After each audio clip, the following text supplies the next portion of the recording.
Yes. അപ്പോൾ അങ്ങനെയാണെങ്കിൽ നമുക്ക് എന്ത് ചെയ്യാം, കണ്ടിന്യൂ ചെയ്യാം. രാവിലെ നമ്മൾ എടുത്ത ആ ഒരു ക്ലാസ്സിൻ്റെ കണ്ടിന്യൂഷനായിട്ട് ബാക്കിയായിട്ട് തന്നെയാണ് നമ്മുടെ ഈ ഒരു ക്ലാസ് വരുന്നത്. ഈ ഒരു ക്ലാസ്സിൽ നിങ്ങൾ ശ്രദ്ധിക്കേണ്ടത് എക്കണോമിക്സിൻ്റെ ഞാൻ രാവിലെ പറഞ്ഞ പോലെ തന്നെ ഒരുപാട് കൺസെപ്റ്റുകൾ നമ്മൾ ഈ ഒരു ക്ലാസ്സിൻ്റെ ഭാഗമായിട്ട് ഈ ഒരു മൊഡ്യൂളിൻ്റെ ഭാഗമായിട്ട് കവർ ചെയ്യുന്നുണ്ട്. ഓരോന്നും പരസ്പരം കണക്റ്റഡ് ആയിട്ടാണ് വരുന്നത്. അപ്പോൾ കറണ്ട് ലെവലിൽ PSCയുടെ ക്വസ്റ്റ്യൻസ് എന്ന് പറയുന്നത് അത്യാവശ്യം ഡെപ്തിലേക്കാണ്. അപ്പം ഇപ്പോൾ ചോദിക്കുന്ന ക്വസ്റ്റ്യൻസിൻ്റെ ആ ഒരു ഡെപ്ത് മനസ്സിലാക്കിയിട്ട് ആൻസർ ചെയ്യണമെന്നുണ്ടെങ്കിൽ എല്ലാ കൺസെപ്റ്റും അത് എങ്ങനെ ഇൻ്റർലിങ്ക് ചെയ്ത് ഇൻ്റർ കണക്റ്റഡ് ആയിട്ട് നിൽക്കുന്നുണ്ട് എന്നുള്ള ഒരു കൃത്യമായിട്ടുള്ള ഇൻഫർമേഷൻ നിങ്ങൾക്ക് വേണം. ഓക്കെ, അതുകൊണ്ടാണ് എന്ത് ചെയ്യുന്നത്, അത്രയും ഡെപ്തിൽ തന്നെ കാര്യങ്ങൾ മുഴുവൻ എന്ത് ചെയ്യുന്നത്, കവർ ചെയ്യുന്നത്. അപ്പോൾ ആ രൂപത്തിൽ തന്നെ ആ ഒരു സീരിയസ്നെസ്സിൽ എന്ത് ചെയ്യുക, ഫോളോ ചെയ്യാൻ വേണ്ടിയിട്ട് ശ്രമിക്കുക. ഇതിൻ്റെ നോട്ട്സ്, നമ്മുടെ കഴിഞ്ഞ ക്ലാസ്സിൻ്റെ രാവിലത്തെ ക്ലാസ്സിൻ്റെ നോട്ട്സ് ഓൾറെഡി ഞാൻ ടെലഗ്രാമിൽ അപ്ലോഡ് ചെയ്തിട്ടുണ്ട്. അതുപോലെ തന്നെ ആപ്പിലും അതുപോലെ വെബ്സൈറ്റിലായിട്ട് നിങ്ങൾക്ക് എന്ത് ചെയ്യാം, ആ നോട്ട്സ് ആക്സസ് ചെയ്യാൻ വേണ്ടിയിട്ട് പറ്റുന്നതാണ്. ഈ ക്ലാസ് കംപ്ലീറ്റ് ആകുന്ന സമയത്ത് കംപ്ലീറ്റ് ആയിട്ടുള്ള നോട്ട്സ് ഞാൻ എന്ത് ചെയ്യുന്നതായിരിക്കും, ആപ്പിലും അപ്ലോഡ് ചെയ്യുന്നതായിരിക്കും. Okay, yes. അപ്പോൾ നമുക്ക് എന്ത് ചെയ്യാം, കണ്ടിന്യൂ ചെയ്യാം.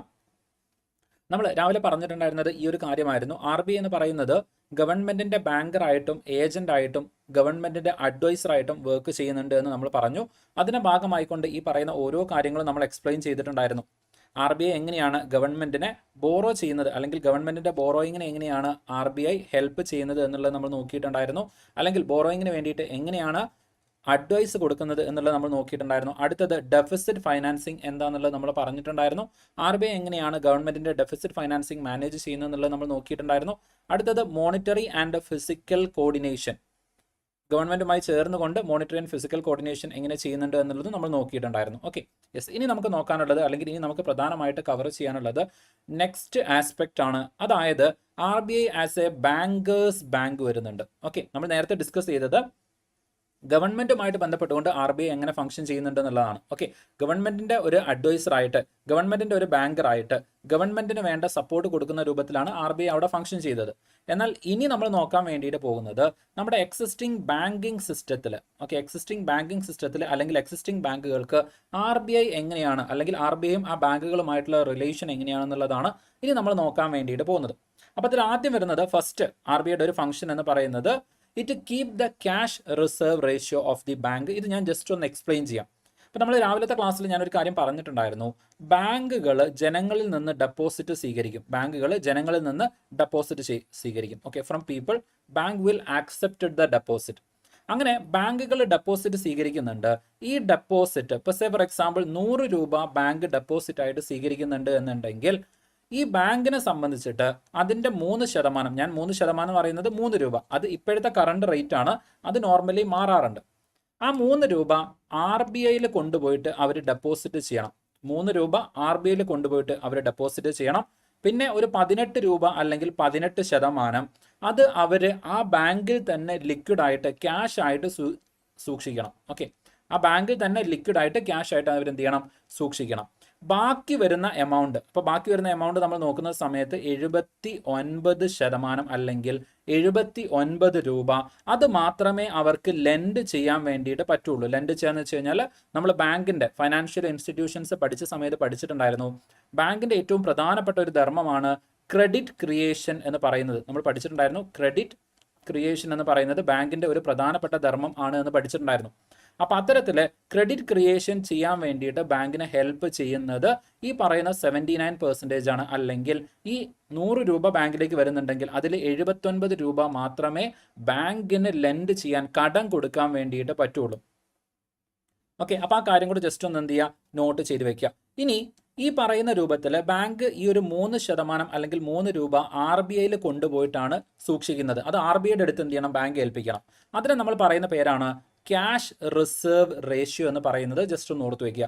ഓക്കെ, അതിന് നമ്മൾ പറയുന്ന പേരാണ് ക്യാഷ് റിസർവ് റേഷ്യോ എന്ന് പറയുന്നത്. ഇനി അതേപോലെ ഒരു 18% എന്ത് ചെയ്യണം, അല്ലെങ്കിൽ 18 രൂപ, 100 രൂപയാണെങ്കിൽ അതിൽ 18 രൂപ അല്ലെങ്കിൽ 18% ആ ബാങ്കിൽ തന്നെ സൂക്ഷിക്കണം. അതിന് നമ്മൾ പറയുന്ന പേരാണ് സ്റ്റാറ്റ്യൂട്ടറി ലിക്വിഡിറ്റി റേഷ്യോ എന്ന് പറയുന്നത്. സ്റ്റാറ്റ്യൂട്ടറി ലിക്വിഡിറ്റി റേഷ്യോ എന്ന് പറയുന്നത്. അപ്പോൾ ഈ 18% എന്തിനു വേണ്ടിയിട്ടാണ് ചോദിച്ചു കഴിഞ്ഞാൽ ഈ ബാങ്കിൻ്റെ ഓപ്പറേഷൻസ് നടത്താൻ വേണ്ടിയിട്ട് തന്നെയാണ്. ഓക്കെ, ബാങ്കിൻ്റെ ഓപ്പറേഷൻസ് നടത്താൻ വേണ്ടിയിട്ട് തന്നെയാണ് ആ ഒരു SLR എമൗണ്ട് ബാങ്കിൽ സൂക്ഷിക്കുന്നത്. അപ്പോൾ നിങ്ങൾ ആലോചിച്ച് നോക്കുക, ഒരു ബാങ്കിന് 100 രൂപ കിട്ടി. ആ 100 രൂപ കിട്ടിയിട്ട് ആ 100 രൂപയും ബാങ്ക് കടമായിട്ട് കൊടുത്തു കഴിഞ്ഞാൽ, പെട്ടെന്ന് ഒരാൾ വന്നിട്ട് ബാങ്കിൽ നിന്ന് അയാളുടെ ഡെപ്പോസിറ്റ് എമൗണ്ട് വിഡ്രോ ചെയ്യാൻ നോക്കിക്കഴിഞ്ഞാൽ ബാങ്കിൻ്റെ അടുത്ത് പണം ഉണ്ടാവില്ല. അപ്പോൾ ബാങ്കിൻ്റെ ദൈനംദിന ആക്ടിവിറ്റീസ്, ദൈനംദിന പ്രവർത്തനങ്ങൾ മുന്നോട്ടേക്ക് പോകണമെന്നുണ്ടെങ്കിൽ ഒരു ചെറിയ എമൗണ്ട് എപ്പോഴും ബാങ്ക് സൂക്ഷിക്കണം. ആ എമൗണ്ട് ആണ് ഈ പറയുന്ന 18% നിജപ്പെടുത്തിയിരിക്കുന്നത്. അത് കുറേ കാലമായിട്ട് അങ്ങനെ ഫിക്സഡ് ആയിട്ട് ഒരു 18% തന്നെയാണ് വരുന്നത്. അതിന് നമ്മൾ പറയുന്ന പേരാണ് SLR അല്ലെങ്കിൽ സ്റ്റാറ്റ്യൂട്ടറി ലിക്വിഡിറ്റി റേഷ്യോ. ലിക്വിഡിറ്റി എന്ന് പറഞ്ഞാൽ എന്താണ്? പണമായിട്ട് കൺവേർട്ട് ചെയ്യാനുള്ള ഈസിനെസ്. ഒരു വസ്തുവിനെ, ഒരു അസറ്റിനെ, ഒരു ക്യാപിറ്റലിനെ അല്ലെങ്കിൽ നമ്മുടെ കയ്യിലുള്ള ഏതൊരു വസ്തുവിനെയും പണമായിട്ട് കൺവേർട്ട് ചെയ്യാൻ എത്ര എളുപ്പമാണോ അതിന് നമ്മൾ പറയുന്ന പേരാണ് ലിക്വിഡിറ്റി എന്ന് പറയുന്നത്. എത്ര എളുപ്പം പണമായിട്ട് കൺവേർട്ട് ചെയ്യാൻ പറ്റും. അപ്പോൾ നമുക്കൊരു സാധനം അല്ലെങ്കിൽ ഒരു വസ്തു അല്ലെങ്കിൽ നമുക്ക് പണം കിട്ടണമെന്നുണ്ടെങ്കിൽ നമ്മൾ ബാങ്കിലേക്കാണ് പോകുന്നത്. അപ്പോൾ ബാങ്കിൽ നിന്ന് പണം കിട്ടണമെന്നുണ്ടെങ്കിൽ അതെന്താണ്? ലിക്വിഡിറ്റിയാണ്. SLR സ്റ്റാറ്റ്യൂട്ടറി ലിക്വിഡിറ്റി റേഷ്യോ ബാങ്കിൽ നിന്ന് പണം എടുക്കാൻ വേണ്ടിയിട്ട് സഹായിക്കുന്നതാണ്. അപ്പോൾ ബാങ്കിൻ്റെ അടുത്ത് തന്നെ സൂക്ഷിക്കേണ്ട എമൗണ്ട് ആണ് ഈ പറയുന്ന SLR എന്നുള്ളത്. ജസ്റ്റ് ഒന്ന് ഓർത്ത് വയ്ക്കാം. Okay, yes. അപ്പോൾ ഇങ്ങനെ രണ്ട് തരത്തിലുള്ള റിസർവുകളാണ് പൊതുവെ വരുന്നത്. ഒന്ന് ക്യാഷ് റിസർവ് എന്ന് പറയും, രണ്ടാമത്തത് സ്റ്റാറ്റ്യൂട്ടറി ലിക്വിഡിറ്റി റേഷ്യോ അല്ലെങ്കിൽ SLR എന്ന് പറയും. ഈ രണ്ട് കാര്യം ജസ്റ്റ് ഒന്ന് ഓർത്ത് വയ്ക്കുക. കുറച്ചുകൂടെ കഴിയുമ്പോൾ നമ്മൾ ഡീറ്റെയിൽ ആയിട്ട് ഇതിനെ ഡിസ്കസ് ചെയ്യും. Okay, yes. അപ്പോൾ കമ്മിങ് ടു അവർ പോയിന്റ്, ഇവിടേക്ക് വരുന്ന സമയത്ത് RBI ബാങ്കുകളിൽ നിന്നുള്ള ഇത്തരത്തിലുള്ള ക്യാഷ് റിസർവ് റേഷ്യോ കീപ്പ് ചെയ്യുന്നുണ്ട്. അത് RBIയുടെ ഒരു ഫംഗ്ഷനാണ്. അപ്പോൾ ബാങ്കുകൾക്ക് എപ്പോഴെങ്കിലും ആവശ്യം വരുന്നുണ്ടെങ്കിൽ ഈ പറയുന്ന ക്യാഷ് റിസർവ് റേഷ്യോയിൽ നിന്ന് വേണമെങ്കിൽ അവർക്ക് പണം പിൻവലിക്കാം. ഇപ്പോൾ ഫോർ എക്സാമ്പിൾ ബാങ്കിന് ഒരു അത്യാവശ്യം വന്നു, ബാങ്ക് ഒരു ക്രൈസിസിലാണെങ്കിൽ അവർക്ക് ഈ പറയുന്ന ക്യാഷ് റിസർവ് റേഷ്യോയിൽ നിന്ന് പണം പിൻവലിക്കാനുള്ള പ്രൊവിഷൻസ് ഉണ്ട്. ഓക്കെ, RBIയുടെ പെർമിഷനോട് കൂടിയിട്ട് ക്യാഷ് റിസർവ് റേഷ്യോ, ആ ബാങ്ക് ഒരു കൊളാപ്സിംഗ് സിറ്റുവേഷനിലാണ് അല്ലെങ്കിൽ ബാങ്കിന് ഏതെങ്കിലും തരത്തിലുള്ള പ്രയാസങ്ങൾ ഉണ്ടെങ്കിൽ ക്യാഷ് റിസർവ് റേഷ്യോയിൽ നിന്നുള്ള പണം അവർക്ക് എടുക്കാം RBIയുടെ പെർമിഷനോട് കൂടിയിട്ട്. അപ്പോൾ ഇത്തരത്തിൽ ഈ ക്യാഷ് റിസർവ് റേഷ്യോ സൂക്ഷിക്കുന്നത്, ബാങ്കുകൾക്ക് വേണ്ടിയിട്ട് സൂക്ഷിക്കുന്നത് RBI ആണ്. ഇനി അതുപോലെ തന്നെ രണ്ട് ബാങ്കുകൾ തമ്മിൽ ഏതെങ്കിലും തരത്തിൽ അതെ, ഗോൾഡ് ആയിട്ടൊക്കെ സൂക്ഷിക്കാം. ഏത് അസറ്റിന്റെ രൂപത്തിലും ഗോൾഡ് ആയിട്ട്, ഗവൺമെന്റ് സെക്യൂരിറ്റീസ് ആയിട്ട്, ബോണ്ട് ആയിട്ട്, അങ്ങനെ ഏത് രൂപത്തിൽ വേണമെങ്കിലും SLR സൂക്ഷിക്കാം. ഓക്കെ, SLR ഏത് രൂപത്തിൽ വേണമെങ്കിലും സൂക്ഷിക്കാം. പക്ഷെ അങ്ങനെ സൂക്ഷിക്കുന്നതിന്റെ ഒരു സെർട്ടൈൻ എമൗണ്ട് മണി ആയിട്ട്, ക്യാഷ് ആയിട്ട് തന്നെ ഉണ്ടാവുകയും വേണം. ഓക്കെ, കംപ്ലീറ്റ് ഗോൾഡ് എന്നുള്ള രൂപത്തിലേക്കല്ല, but at the same time ഒരു സെർട്ടൈൻ എമൗണ്ട് മണി ആയിട്ട് തന്നെ എന്ത് ചെയ്യണം? സൂക്ഷിക്കണം. എന്നാൽ CRR എന്ന് പറയുന്നത് ക്യാഷ് റിസർവ് ആയിട്ട് തന്നെയാണ് സൂക്ഷിക്കേണ്ടത്, ക്യാഷ് ആയിട്ട് തന്നെയാണ് സൂക്ഷിക്കേണ്ടത്. കാരണം അതിൻ്റെ പർപ്പസ് എന്ന് പറയുന്നത് നമ്മുടെ എക്കണോമിയിലുള്ള കറൻസി ഫ്ലോ മാക്സിമം അല്ലെങ്കിൽ ആ ഒരു കറൻസിയുടെ സർക്കുലേഷൻസ് കൺട്രോൾ ചെയ്യാൻ വേണ്ടിയിട്ടാണ് CRR വരുന്നത്. Okay, yes. അപ്പോൾ നമ്മൾ കുറച്ചുകൂടി ഡീറ്റെയിൽ ആയിട്ട് അത് പഠിക്കും. അപ്പോൾ ഇവിടേക്ക് വരുന്ന സമയത്ത് ഇതിൻ്റെ ഫംഗ്ഷൻസ് നമ്മൾ നോക്കുകയാണെന്നുണ്ടെങ്കിൽ, ഒന്ന് നമ്മൾ പറഞ്ഞു keep the cash reserve ratio of the banks എന്ന് പറഞ്ഞു. രണ്ടാമത്തത് provides clearing and settlement facility എന്ന് വെച്ച് കഴിഞ്ഞാൽ, ഇപ്പോൾ ഫോർ എക്സാമ്പിൾ രണ്ട് ബാങ്കുകൾ A, B, ഈ രണ്ട് ബാങ്കുകൾ തമ്മിൽ പലപ്പോഴും ട്രാൻസാക്ഷൻസ് നടക്കാറുണ്ട്. ഇപ്പോൾ ഫോർ എക്സാമ്പിൾ ഞാൻ എൻ്റെ ഈ ഒരു ബാങ്കിൽ നിന്ന് അടുത്ത ബാങ്കിലേക്ക് ഞാൻ എൻ്റെ എമൗണ്ട് ട്രാൻസ്ഫർ ചെയ്യുകയാണെന്നുണ്ടെങ്കിൽ അത് രണ്ട് ബാങ്കുകൾ തമ്മിലുള്ള ട്രാൻസാക്ഷനും കൂടിയാണ്. അപ്പോൾ ആ രണ്ട് ബാങ്കുകൾ തമ്മിലുള്ള ട്രാൻസാക്ഷൻ അറ്റ് ദ ഫൈനൽ, ഒരു മാസം അല്ലെങ്കിൽ ഒരു വർഷത്തെ ഈ ബാങ്കുകൾ തമ്മിലുള്ള ട്രാൻസാക്ഷൻ്റെ മുഴുവനായിട്ടുള്ള ഒരു ഫൈനൽ സെറ്റിൽമെൻറ്റ് നടത്തുന്നത് RBI ആണ്. നമുക്കത് കുറച്ചുകൂടെ കണക്ട് ചെയ്തുകൊണ്ട് മനസ്സിലാക്കണം എന്നുണ്ടെങ്കിൽ വീണ്ടും ഞാൻ പലതവണയായിട്ട് നമ്മുടെ ഈ ഒരു എക്കണോമിക്സ് തുടങ്ങിയ സമയത്ത് പലതവണ കോട്ട് ചെയ്തിട്ടുള്ള ഒരു സിനിമയാണ് ലക്കി ഭാസ്കർ എന്ന് പറയുന്ന ഒരു സിനിമ. ഓക്കെ, ലക്കി ഭാസ്കർ എന്ന് പറയുന്ന ദുൽഖർ സൽമാൻ്റെ ഒരു സിനിമയുണ്ട്. അപ്പോൾ അതിൽ ആ ഒരു ക്ലൈമാക്സിനോട് അടുക്കുന്ന സമയത്ത് RBIയിൽ നിന്നുള്ള ഒരു ടീം ഇൻസ്പെക്ഷന് വരുന്നുണ്ട് ആ ബാങ്കിലേക്ക്. കാരണം ദുൽഖർ സൽമാൻ വർക്ക് ചെയ്യുന്ന ബാങ്കും മറ്റൊരു ബാങ്കും തമ്മിൽ എന്ത് നടക്കുന്നുണ്ട്? ഫൈനാൻഷ്യൽ ട്രാൻസാക്ഷൻസ് നടക്കുന്നുണ്ട്. അപ്പോൾ ഈ രണ്ട് ഫൈനാൻഷ്യൽ ട്രാൻസാക്ഷൻസ് തമ്മിലുള്ള ആ ഒരു ഫോൾസ് അല്ലെങ്കിൽ ഫ്രോഡ് ആക്ടിവിറ്റി ഫസ്റ്റ് ബാങ്കിൽ അല്ലെങ്കിൽ ഈ രണ്ടാമത്തെ ബാങ്കിലുള്ള ആൾ കണ്ടുപിടിക്കുന്ന സമയത്താണ് അയാൾ എന്ത് ചെയ്യുന്നത്? മരണപ്പെട്ടു പോകുന്നത്. ഓക്കെ, അപ്പോൾ ഇങ്ങനെ രണ്ട് ബാങ്കുകൾ തമ്മിലുള്ള ആക്ടിവിറ്റിയിൽ ഫ്രോഡുലൻ്റ് നടക്കുന്നുണ്ട് എന്ന് പറഞ്ഞിട്ട് RBI എന്ത് ചെയ്യുന്നുണ്ട്? ഇൻവെസ്റ്റിഗേറ്റ് ചെയ്യാൻ വേണ്ടിയിട്ട് വരുന്നുണ്ട്. ഓക്കെ, ആ ബാങ്കിൽ ഒരു ചെറിയ സീനിൽ അവസാനത്തേക്ക് വരുന്ന സമയത്ത് RBIയിൽ നിന്നും EDയിൽ നിന്നൊക്കെ ആൾക്കാർ വരുന്നുണ്ട്. അപ്പോൾ RBI അതിൽ ഇടപെടും. കാരണം പ്രോപ്പറായിട്ട് ക്ലിയറിംഗ് ആൻഡ് സെറ്റിൽമെൻറ്റ്, രണ്ട് ബാങ്കുകൾ തമ്മിലുള്ള സെറ്റിൽമെൻറ്റ് ക്ലിയറിംഗ് അതൊക്കെ പ്രോപ്പർ അല്ലേ എന്നുള്ളത് നോക്കേണ്ടത് ബാങ്കുകളാണ്, RBI ആണ്. ഓക്കെ, രണ്ട് ബാങ്കുകൾ തമ്മിലുള്ള ഈ പറയുന്ന രൂപത്തിലുള്ള ഫൈനാൻഷ്യൽ ട്രാൻസാക്ഷൻസ് അത് പ്രോപ്പറാണ് എന്ന് ഉറപ്പുവരുത്തേണ്ടത് RBI ആണ്. അതുകൊണ്ട് തന്നെ ക്ലിയറിംഗ് ആൻഡ് സെറ്റിൽമെന്റ് ഫെസിലിറ്റി നടത്തുന്നത് RBI ആണ്. അടുത്തത് act as A custodian of the bank reserve. ഇപ്പം ഞാനൊരു ബാങ്ക് നടത്തുന്നുണ്ടെന്ന് വിചാരിക്കാം. എൻ്റെ അടുത്ത് എക്സസ് എമൗണ്ട് ഉണ്ടെങ്കിൽ ആ എമൗണ്ട് എനിക്ക് കൊണ്ടുപോയിട്ട് RBIയിൽ പാർക്ക് ചെയ്യാൻ പറ്റും. എന്ന് വെച്ച് കഴിഞ്ഞാൽ ഇപ്പോൾ ഫോർ എക്സാമ്പിൾ എൻ്റെ അടുത്ത് കുറേ എമൗണ്ട് ഉണ്ടെങ്കിൽ അത് എൻ്റെ ബാങ്കിൽ സൂക്ഷിക്കുന്നത് റിസ്ക് ആണ്. അപ്പോൾ എന്ത് ചെയ്യാം? എനിക്ക് ഈ എക്സസ് എമൗണ്ട് വേണമെങ്കിൽ സൂക്ഷിക്കാൻ വേണ്ടിയിട്ട് RBIയുടെ അടുത്ത് കൊണ്ടുപോയിട്ട് ഏൽപ്പിക്കാം. അതിനെയാണ് നമ്മൾ പാർക്ക് ചെയ്യുക എന്ന് പറയുന്നത്. അപ്പോൾ അങ്ങനെ എക്സസ് എമൗണ്ട് നമ്മൾ എന്ത് ചെയ്യാം? RBIയിൽ ബാങ്കുകൾക്ക് കൊണ്ടുപോയിട്ട് പാർക്ക് ചെയ്യാൻ പറ്റും. അപ്പോൾ ഇങ്ങനെയൊക്കെ ഈ വരുന്ന എമൗണ്ടുകൾ സൂക്ഷിക്കാൻ വേണ്ടിയിട്ട്, കാരണം ബാങ്ക് എന്ന് പറയുന്നത് എന്താണ്, നമ്മുടെ പണം കൊണ്ടുപോയിട്ട് ഡെപ്പോസിറ്റ് ചെയ്യാനുള്ള ഒരു സ്ഥലമാണ്. അപ്പം അതുപോലെ ബാങ്കുകൾക്ക് അവരുടെ പണം കൊണ്ടുപോയിട്ട് ഡെപ്പോസിറ്റ് ചെയ്യാനുള്ള ഒരു ഏരിയ അല്ലെങ്കിൽ ഒരു ഫെസിലിറ്റിയാണ് എന്തെന്ന് പറയുന്നത്, RBI എന്ന് പറയുന്നത്. ഇനി അതുപോലെ തന്നെ ഇപ്പോൾ ഫോർ എക്സാമ്പിൾ ഞാനും നിങ്ങളും തമ്മിൽ ഒരു ഫൈനാൻഷ്യൽ ട്രാൻസാക്ഷൻ നടക്കാമെന്ന് വിചാരിക്കാം. അപ്പോൾ അത് സെറ്റിൽ ചെയ്യുന്നത് എങ്ങനെയാണ്, ത്രൂ ബാങ്ക് ആണ്. ഞാൻ നിങ്ങൾക്കൊരു 100 രൂപ അയക്കാനുണ്ടെങ്കിൽ ഞാൻ അത് ത്രൂ ബാങ്ക് ആയിരിക്കും അയക്കുന്നത്. എന്നാൽ രണ്ട് ബാങ്കുകൾ തമ്മിലുള്ള ഫൈനാൻഷ്യൽ ട്രാൻസാക്ഷൻ സെറ്റിൽ ചെയ്യാൻ വേണ്ടിയിട്ട് RBI ആണ് വരുന്നത്. അതുകൊണ്ടാണ് നമ്മൾ പറയുന്നത് ബാങ്കുകളുടെ ബാങ്കായിട്ട് പ്രവർത്തിക്കുന്നത് RBI ആണ്. അതിൽ പ്രധാനമായിട്ട് വരുന്നത് ഈ 3 ഫംഗ്ഷൻസ് ആണ്. അതൊന്ന് ഓർത്ത് വയ്ക്കണം. ഓക്കെ, ഒന്ന് ക്യാഷ് റിസർവ് റേഷ്യോ കീപ്പ് ചെയ്യുന്നുണ്ട്. ക്യാഷ് റിസർവ് റേഷ്യോ മാത്രമല്ല SLR വരുന്നുണ്ട്. പക്ഷേ SLRന്റെ റേറ്റ് മാത്രമാണ് RBI പറയുന്നത്. അത് സൂക്ഷിക്കുന്നത് ബാങ്കുകളുടെ അടുത്ത് തന്നെയാണ്. അതുകൊണ്ടാണ് നമ്മൾ അതിവിടെ ഇൻക്ലൂഡ് ചെയ്യാത്തത്. രണ്ടാമത്തത് provide clearing and settlement facility. രണ്ട് ബാങ്കുകൾ തമ്മിലുള്ള ട്രാൻസാക്ഷൻസിന്റെ ആ ഒരു ഫൈനൽ സെറ്റിൽമെന്റ് നടത്തുന്നത് ത്രൂ RBI ആണ്. മൂന്നാമത്തത് ബാങ്കുകളുടെ അടുത്ത് വരുന്ന എക്സസ് എമൗണ്ട്, എക്സസ് ലിക്വിഡിറ്റി, അത് ബാങ്കുകൾക്ക് RBIയിൽ കൊണ്ടുപോയിട്ട് ഡെപ്പോസിറ്റ് ചെയ്യാൻ വേണ്ടിയിട്ട് പറ്റും. അപ്പം ഈ പറയുന്ന 3 ഫംഗ്ഷൻസ് വരുന്നുണ്ട്. അപ്പോൾ ഈ 3 ഫംഗ്ഷൻസ് വരുന്ന സമയത്ത് അതിൻ്റെ ഒരു ഇമ്പാക്റ്റ് എന്ന് പറയുന്നത്, ഒന്ന് ബാങ്കുകളുടെ ഇടയിൽ ഫൈനാൻഷ്യൽ ഡിസിപ്ലിൻ കൊണ്ടുവരാൻ വേണ്ടിയിട്ട് പറ്റും. അതുപോലെ തന്നെ ലിക്വിഡിറ്റി മാനേജ്മെന്റ്, കാരണം എന്താണ്, ക്യാഷ് റിസർവ് റേഷ്യോ അതുപോലെ തന്നെ സ്റ്റാറ്റ്യൂട്ടറി ലിക്വിഡിറ്റി റേഷ്യോ, ഇതിലൂടെ നമ്മുടെ എക്കണോമിയിൽ വരുന്ന ലിക്വിഡിറ്റി മാനേജ് ചെയ്യാൻ വേണ്ടിയിട്ട് RBIക്ക് ഇടപെടാൻ വേണ്ടിയിട്ട് പറ്റും. ദെൻ അടുത്തതാണ് stability of the banking system. Okay, banking system. അപ്പോൾ ഇതിന് ഞാനൊരു എക്സാമ്പിൾ പറയുകയാണെന്നുണ്ടെങ്കിൽ, ഇപ്പോൾ നമ്മുടെ 2008 ഫൈനാൻഷ്യൽ ക്രൈസിസിൽ ഇന്ത്യ എന്തുകൊണ്ട് സ്റ്റാൻഡ് ഔട്ട് ചെയ്തു, അല്ലെങ്കിൽ എന്തുകൊണ്ട് ഇന്ത്യക്ക് ഒരു സ്റ്റേബിൾ എക്കണോമി ആയിട്ട് നിലനിൽക്കാൻ വേണ്ടിയിട്ട് പറ്റി എന്ന് ചോദിച്ചു കഴിഞ്ഞാൽ അതിൻ്റെ ഏറ്റവും വലിയ റീസൺ എന്ന് പറയുന്നത് നമ്മുടെ ബാങ്കിങ് സിസ്റ്റം ഭയങ്കര സ്റ്റേബിൾ ആയിരുന്നു. ഓക്കെ, ഭയങ്കര സ്റ്റേബിൾ ആയിരുന്നു. കാരണം ബാങ്കിങ് സിസ്റ്റത്തിലേക്ക് ആ ഒരു ക്രൈസിസ് വരാൻ വേണ്ടിയിട്ട് സാധിച്ചില്ല. അതിന് ഏറ്റവും പ്രധാനപ്പെട്ട റീസൺ എന്ന് പറയുന്നത് 1990 കാലഘട്ടത്തിൽ ഫൈനാൻസ് മിനിസ്റ്റർ ആയിട്ടുണ്ടായിരുന്ന മൻമോഹൻ സിംഗ് തന്നെയായിരുന്നു. കാരണം അദ്ദേഹമായിരുന്നു RBIയുടെ ഗവർണറായിട്ടും പ്രവർത്തിച്ചിട്ടുണ്ടായിരുന്നത്. അപ്പോൾ അദ്ദേഹത്തിന് മോണിറ്ററി സിസ്റ്റം എങ്ങനെയാണ് വർക്ക് ചെയ്യുന്നത്, ഫൈനാൻഷ്യൽ സിസ്റ്റം എങ്ങനെയാണ് വർക്ക് ചെയ്യുന്നതെന്നുള്ള നല്ല ധാരണയുണ്ട്. അതുകൊണ്ട് അദ്ദേഹം ഫോക്കസ് ചെയ്തിട്ടുണ്ടായിരുന്നത് ബാങ്കിങ് സിസ്റ്റത്തിലായിരുന്നു. അന്നത്തെ ക്രെഡിറ്റ് റേഷനിങ്ങും അതുപോലെ തന്നെ ഇൻട്രസ്റ്റ് റേറ്റിലെ കട്ടുകളും ഒക്കെ എന്ത് ചെയ്തിട്ടുണ്ടായിരുന്നു, അന്ന് നമുക്ക് ഒരു ഫൈനാൻഷ്യൽ സ്റ്റെബിലിറ്റി കൊണ്ടുവരാൻ വേണ്ടിയിട്ട് സഹായിച്ചു. ഓക്കെ, ഞാനൊരു കറണ്ട് റിലേറ്റഡ് ആയിട്ടുള്ള സംഭവമായിട്ട് കണക്ട് ചെയ്തുകൊണ്ട് പറഞ്ഞതാണ്, നമ്മുടെ ഇന്ത്യയിൽ തന്നെ നടന്നതാണ്.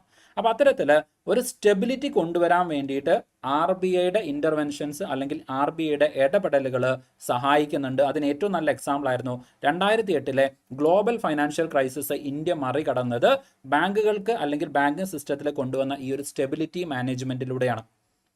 ഓക്കെ, ഞാനിത് പറയാൻ കാരണം ഞാൻ നേരത്തെ നിങ്ങൾക്ക് പ്രീവിയസ് ഇയർ ക്വസ്റ്റ്യൻസ് കാണിച്ചു തന്ന സമയത്ത് നിങ്ങൾക്ക് മനസ്സിലായിട്ടുണ്ടായിരിക്കും, ജസ്റ്റ് RBIയും RBIയുടെ ഫംഗ്ഷൻസും മാത്രം പഠിച്ചാൽ പോരാ, അതിൻ്റെ ഇമ്പാക്റ്റും കൂടെ നിങ്ങൾ പഠിക്കണം. കാരണം ക്വസ്റ്റ്യൻസ് അങ്ങനെയാണ് ചോദിക്കുന്നത്. RBIയുടെ ഫംഗ്ഷൻസ് മാത്രമല്ല, അത് നമ്മുടെ സൊസൈറ്റിയിൽ എക്കണോമിയിൽ ഉണ്ടാക്കുന്ന ഇമ്പാക്റ്റ് എന്താണ് എന്നുള്ള രൂപത്തിലേക്ക് ചോദ്യങ്ങൾ വരുന്നുണ്ട്. അതുകൊണ്ടാണ്. Okay, yes. ദെൻ അടുത്ത കൺസെപ്റ്റ് നമ്മൾ ഓൾറെഡി പറഞ്ഞിട്ടുണ്ടായിരുന്നു. RBI എന്ന് പറയുന്നത് ക്യാഷ് റിസർവ് റേഷ്യോ അതുപോലെ തന്നെ സ്റ്റാറ്റ്യൂട്ടറി ലിക്വിഡിറ്റി റേഷ്യോ, ഈ 2 റേഷ്യോയിലൂടെ നമ്മുടെ എക്കണോമിയിൽ എത്രത്തോളം പണമുണ്ട് എന്നതിനെ മാനേജ് ചെയ്യുന്നുണ്ട് എന്ന് പറഞ്ഞിട്ടുണ്ടായിരുന്നു. അപ്പോൾ ഇവിടെ നിങ്ങൾ നോക്കുന്ന സമയത്ത് 2 തരത്തിലുള്ള ഡെപ്പോസിറ്റുകളാണ് പ്രധാനമായിട്ടും വരുന്നത്. ഒന്ന് CRR വരുന്നുണ്ട്, ക്യാഷ് റിസർവ് റേഷ്യോ വരുന്നുണ്ട്. ഓക്കെ, ക്യാഷ് റിസർവ് റേഷ്യോ വരുന്നുണ്ട്.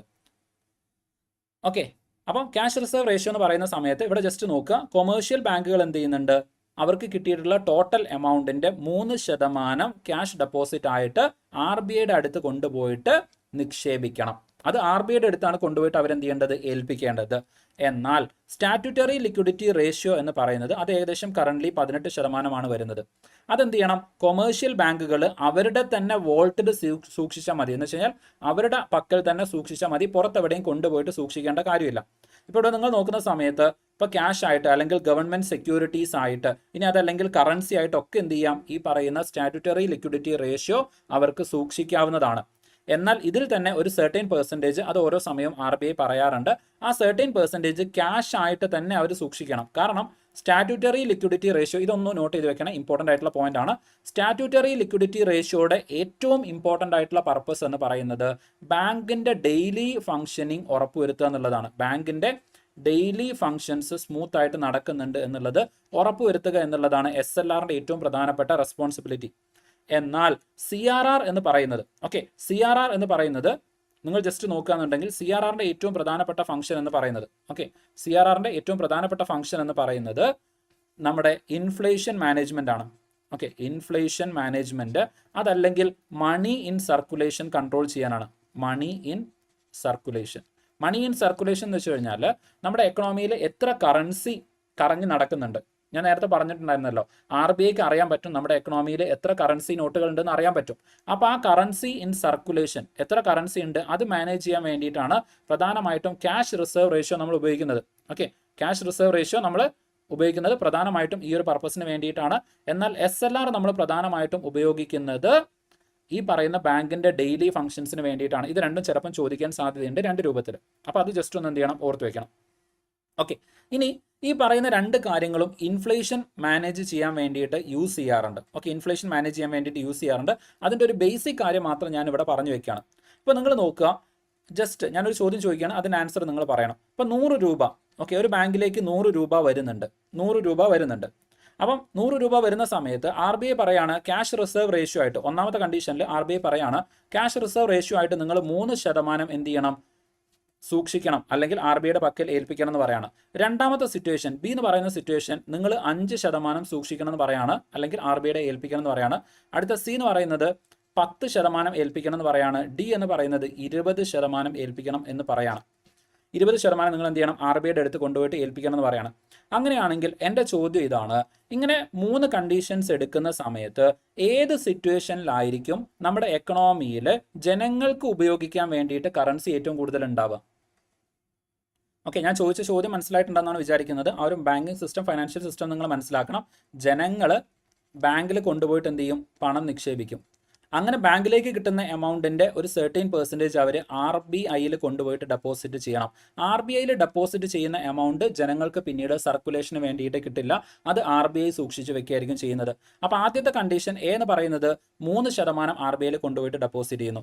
ബി എന്ന് പറയുന്നത് 5% RBIയിൽ കൊണ്ടുപോയിട്ട് ഡെപ്പോസിറ്റ് ചെയ്യുന്നു. സി എന്ന് പറയുന്നത് 10% RBIയിൽ കൊണ്ടുപോയിട്ട് ഡെപ്പോസിറ്റ് ചെയ്യുന്നു. ഡി എന്ന് പറയുന്നത് 20% RBIയിൽ കൊണ്ടുപോയിട്ട് ഡെപ്പോസിറ്റ് ചെയ്യുന്നു. അങ്ങനെ ഈ 4 കണ്ടീഷൻസ് എടുക്കുന്ന സമയത്ത് ജനങ്ങളുടെ അടുത്തും ബാങ്കിലുമായിട്ട് ഏറ്റവും കൂടുതൽ പണം ഉണ്ടാകുന്നത് ഏത് കണ്ടീഷനിലായിരിക്കും?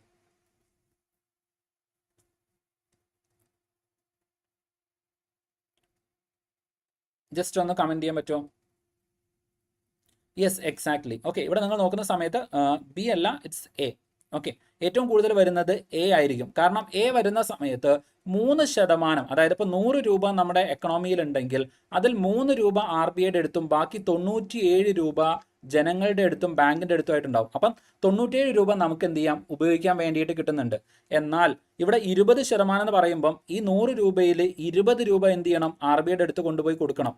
ബാക്കി 80 രൂപ മാത്രമേ ജനങ്ങൾക്ക് ഉപയോഗിക്കാൻ വേണ്ടിയിട്ട് കിട്ടുന്നുള്ളൂ. ഓക്കെ, 80 രൂപ മാത്രമേ ജനങ്ങൾക്ക് ഉപയോഗിക്കാൻ വേണ്ടിയിട്ട് കിട്ടുന്നുള്ളൂ. അപ്പം നിങ്ങൾ ഇവിടെ മനസ്സിലാക്കേണ്ട ഒരു കാര്യം എന്താണ്? ഇവിടെ മനസ്സിലാക്കേണ്ട ഒരു കാര്യം, CRRന്റെ റേഷ്യോ കൂട്ടുകയാണെന്നുണ്ടെങ്കിൽ, ഇവിടെ CRRന്റെ റേഷ്യോ എന്താണ്, കൂടി വരികയാണ്. 3%-ൽ നിന്ന് 20%-ലേക്ക് എന്ത് ചെയ്യുന്നുണ്ട്, കൂടുന്നുണ്ട്. അപ്പോൾ CRRന്റെ റേഷ്യോ കൂടുകയാണ് എന്നുണ്ടെങ്കിൽ അതിനർത്ഥം നമ്മുടെ എക്കണോമിയിലുള്ള, നമ്മുടെ സമ്പദ് വ്യവസ്ഥയിലുള്ള പണത്തിൻ്റെ അളവ് കുറയും എന്നാണ്. ഈ കൺസെപ്റ്റ് മനസ്സിലായിട്ടുണ്ടോ? CRRന്റെ റേഷ്യോ കൂടുകയാണ് എന്നുണ്ടെങ്കിൽ നമ്മുടെ എക്കണോമിയിൽ നമുക്ക് സർക്കുലേഷന് അവൈലബിൾ ആയിട്ട് വരുന്ന പണത്തിൻ്റെ എമൗണ്ട് കുറയും, ലെസ് ആയിട്ട് മാറും. അത് ക്ലിയർ ആണോ? ഇവിടെ നിങ്ങൾ നോക്കുക, ഇവിടെ 3 ആയിരുന്ന സമയത്ത് നമുക്ക് 97 രൂപ സർക്കുലേഷന് കിട്ടി. എന്നാൽ അത് കൂടി 20 രൂപയായപ്പം, 20% ആയപ്പം 80 രൂപ മാത്രമേ നമുക്ക് നമ്മുടെ കയ്യിൽ കിട്ടുന്നുള്ളൂ. അപ്പം CRR കൂടുന്നതിനനുസരിച്ചിട്ട് നമുക്ക് സർക്കുലേഷന് കിട്ടുന്ന എമൗണ്ട് കുറവായിരിക്കും, നമ്മുടെ കയ്യിൽ കിട്ടുന്ന എമൗണ്ട് കുറവായിരിക്കും. ഓക്കെ, അപ്പോൾ നിങ്ങൾക്കൊരു കാര്യം മനസ്സിലായി, CRR ഉപയോഗിച്ചുകൊണ്ട് കറൻസി ഇൻ സർക്കുലേഷൻ നമുക്ക് കൂട്ടുകയോ കുറയ്ക്കുകയോ ചെയ്യാം. ഇനി നമ്മൾ ആദ്യം പറഞ്ഞ കൺസെപ്റ്റുമായിട്ട് നിങ്ങൾ ഇതിനൊന്ന് ബന്ധപ്പെടുത്തുക. അതായത് ഞാൻ ഓൾറെഡി പറഞ്ഞിട്ടുണ്ടായിരുന്നു, നമ്മുടെ എക്കണോമിയിൽ മണി ഇൻ സർക്കുലേഷൻ കൂടിക്കഴിഞ്ഞാൽ, നമ്മുടെ എക്കണോമിയിലുള്ള പണത്തിൻ്റെ അളവ് കൂടിക്കഴിഞ്ഞാൽ സ്വാഭാവികമായിട്ടും എന്ത് ചെയ്യും, പണത്തിൻ്റെ അളവ് കൂടിക്കഴിഞ്ഞാൽ ഇൻഫ്ലേഷൻ കൂടും. ഓക്കെ, പണപ്പെരുപ്പം കൂടും. കാരണം പണം കൂടിക്കഴിഞ്ഞാൽ ഡിമാൻഡ് കൂടും. കാരണം എല്ലാവരുടെ കയ്യിലും പണമുണ്ട്. എല്ലാവരുടെ കയ്യിലും പണം ഉണ്ടെങ്കിൽ ആൾക്കാരുടെ ഡിമാൻഡ് കൂടും. അപ്പോൾ ഡിമാൻഡ് കൂടുമ്പോൾ എന്തായിരിക്കും, പണപ്പെരുപ്പം അല്ലെങ്കിൽ സാധനങ്ങളുടെ വില കൂടും. അപ്പോൾ RBI എന്ത് ചെയ്യും, എല്ലാവരുടെ കയ്യിലും പണമുണ്ട് അല്ലെങ്കിൽ പണത്തിൻ്റെ ലഭ്യത കൂടുതലാണ്, അതുകൊണ്ട് ഇൻഫ്ലേഷൻ ഉണ്ടാകുന്നു. അപ്പോൾ RBI എന്ത് ചെയ്യും, പണം കുറയ്ക്കാൻ വേണ്ടിയിട്ട് CRRന്റെ എമൗണ്ട് അങ്ങ് കൂട്ടും. കൂടുതൽ എമൗണ്ട് നിങ്ങൾ എന്ത് ചെയ്യണം, RBIയുടെ അടുത്ത് കൊണ്ടുപോയിട്ട് പാർക്ക് ചെയ്യണമെന്ന് പറയും. അപ്പോൾ എന്ത് ചെയ്യും, പണ്ട് നമുക്ക് 97 രൂപ ഉണ്ടായിരുന്നത് ഇപ്പം എന്ത് ചെയ്തു, 80 രൂപയായിട്ട് മാറി. യെസ്, CRR കൂട്ടും. അപ്പോൾ എന്ത് ചെയ്തു, ക്യാഷിൻ്റെ അളവ് കുറയും. ഇപ്പം നമ്മുടെ മണി ഇൻ സർക്കുലേഷൻ എന്ത് ചെയ്തു, കുറഞ്ഞു. പണം കുറയുന്ന സമയത്ത് എൻ്റെ കയ്യിൽ ആദ്യം 1000 രൂപ ഉണ്ടായിരുന്നു, പക്ഷേ ഇപ്പം എന്ത് ചെയ്തു, 800 രൂപയായിട്ട് കുറഞ്ഞു. പണം കുറഞ്ഞ സമയത്ത് എൻ്റെ ഡിമാൻഡ് കുറയും. ഓക്കെ, എനിക്ക് വേണ്ട സാധനങ്ങളുടെ അളവ് കുറയും, ഡിമാൻഡ് കുറയും. ഡിമാൻഡ് കുറയുന്ന സമയത്ത് സ്വാഭാവികമായിട്ടും എന്ത് വരുന്നതായിരിക്കും, ഇൻഫ്ലേഷൻ കുറയും. കാരണം ആൾക്കാർക്ക് ഡിമാൻഡ് ഇല്ല, ഡിമാൻഡ് കുറയുന്ന സമയത്ത് സാധനങ്ങളുടെ വില കുറയും. ഈ രണ്ട് കൺസെപ്റ്റ് ജസ്റ്റ് ഒന്ന് ഓർത്ത് വെക്കുക. CRR കൂട്ടുന്ന സമയത്ത്, CRR കൂട്ടിക്കഴിഞ്ഞാൽ ഇൻഫ്ലേഷൻ കുറയും, CRR കുറച്ച് കഴിഞ്ഞാൽ ഇൻഫ്ലേഷൻ കൂടും. കാരണം എന്താണ്, CRR കൂട്ടുന്ന സമയത്ത് നമ്മുടെ കയ്യിൽ പണം ഇല്ലാതാവും. കാരണം പണം മുഴുവൻ RBIയുടെ കയ്യിലേക്ക് പോകും. ഓക്കെ, അപ്പോൾ RBIയുടെ കയ്യിലേക്ക് പണം പോയാൽ നമ്മുടെ കയ്യിൽ പണം ഇല്ലാതാവും. നമ്മുടെ കയ്യിൽ പണം ഇല്ലാതായി കഴിഞ്ഞാൽ നമ്മുടെ ഡിമാൻഡ് കുറയും. നമ്മുടെ ഡിമാൻഡ് കുറഞ്ഞു കഴിഞ്ഞാൽ സാധനങ്ങളുടെ വില കുറയും. ഇനി CRR എന്ത് ചെയ്യാണ്, കുറയ്ക്കുകയാണ്. CRR കുറച്ച് കഴിഞ്ഞാൽ നമ്മുടെ കയ്യിലുള്ള പണം കൂടും. നമ്മുടെ കയ്യിലുള്ള പണം കൂടിക്കഴിഞ്ഞാൽ നമ്മുടെ ഡിമാൻഡ് കൂടും. നമ്മുടെ ഡിമാൻഡ് കൂടിക്കഴിഞ്ഞാൽ സാധനങ്ങളുടെ വില കൂടും. അപ്പോൾ ഈ രണ്ട് കൺസെപ്റ്റുകളും ജസ്റ്റ് ഒന്ന് ഓർത്ത് വെക്കുക. രണ്ട് കേസിലും അങ്ങനെ തന്നെയാണ് വരുന്നത്. CRR അതുപോലെ തന്നെ SLR രണ്ടും ഈ രൂപത്തിൽ തന്നെയാണ് വരുന്നത്. ഇനി SLRന്റെ കേസിലേക്ക് വരുന്ന സമയത്ത് നമ്മൾ പറഞ്ഞു, ബാങ്കിന്റെ ഓപ്പറേഷന് വേണ്ടിയിട്ട് ലിക്വിഡിറ്റി റേഷ്യോ ആയിട്ടാണ് ഇത് കീപ്പ് ചെയ്യുന്നതെന്ന് പറഞ്ഞു. പക്ഷേ ഞാൻ ഫസ്റ്റ് ഒരു കൺസെപ്റ്റ് പറഞ്ഞിട്ടുണ്ടായിരുന്നു, ലിക്വിഡിറ്റി എന്ന് പറയുന്ന ഒരു കൺസെപ്റ്റ്. അതായത് ഒരു സാധനത്തിന് എത്ര പെട്ടെന്ന് നമുക്ക് പണമായിട്ട് കൺവേർട്ട് ചെയ്യാൻ വേണ്ടിയിട്ട് പറ്റും. അപ്പോൾ ഈ SLR സൂക്ഷിക്കുന്നതിൽ ഒരു പരിധി വരെ എന്തായിരിക്കും, ഗവൺമെൻറ് സെക്യൂരിറ്റീസ് ആയിരിക്കും. ചിലത് ഗോൾഡ് ആയിരിക്കും. ഓക്കെ, ചിലത് ഗോൾഡ് ആയിരിക്കും, ചിലത് ഗവൺമെൻറ് സെക്യൂരിറ്റീസ് ആയിരിക്കും. അപ്പോൾ ഈ ഗോൾഡും ഗവൺമെൻറ് സെക്യൂരിറ്റീസും ഒക്കെ ലിക്വിഡിറ്റി കുറവുള്ള സാധനമാണ്. ലിക്വിഡിറ്റി കുറവുള്ള സാധനമാണ് ഗോൾഡും അതുപോലെ തന്നെ ഗവൺമെൻറ് സെക്യൂരിറ്റീസും. പെട്ടെന്ന് നമുക്ക് കൊണ്ടുപോയിട്ട് പണമായിട്ട് കൺവേർട്ട് ചെയ്യാൻ വേണ്ടിയിട്ട് പറ്റില്ല. ക്യാഷ് പിന്നെ എന്ത് ചെയ്യാം, ഓട്ടോമാറ്റിക്കലി ക്യാഷ് ആയതുകൊണ്ട് അതിന് വളരെയധികം ലിക്വിഡിറ്റി കൂടുതലാണ്. ഓക്കെ, എന്നാൽ ഗോൾഡും ഗവൺമെൻറ് സെക്യൂരിറ്റീസും ലിക്വിഡിറ്റി കുറവാണ്, പെട്ടെന്ന് ക്യാഷ് ആയിട്ട് കൺവേർട്ട് ചെയ്യാൻ പറ്റില്ല. അത് സത്യം പറഞ്ഞു കഴിഞ്ഞാൽ ക്യാഷ് അല്ല. അപ്പം SLRന്റെ എമൗണ്ട് കൂട്ടുന്ന സമയത്ത് ഇതേ എഫക്റ്റ് തന്നെയാണ് എക്കണോമിയിൽ ഉണ്ടാവുന്നത്. SLR കൂട്ടുന്ന സമയത്ത് എന്തായിരിക്കും, സ്വാഭാവികമായിട്ടും ബാങ്കുകൾക്ക് അവരുടെ പക്കൽ കൂടുതൽ പണം സൂക്ഷിക്കേണ്ടി വരും. ഓക്കെ, ബാങ്കുകൾക്ക് അവരുടെ പക്കൽ കൂടുതൽ പണം സൂക്ഷിക്കേണ്ടി വരും. എന്ന് വെച്ച് കഴിഞ്ഞാൽ ജനങ്ങളുടെ കയ്യിൽ പണം ഇല്ലാതാവും.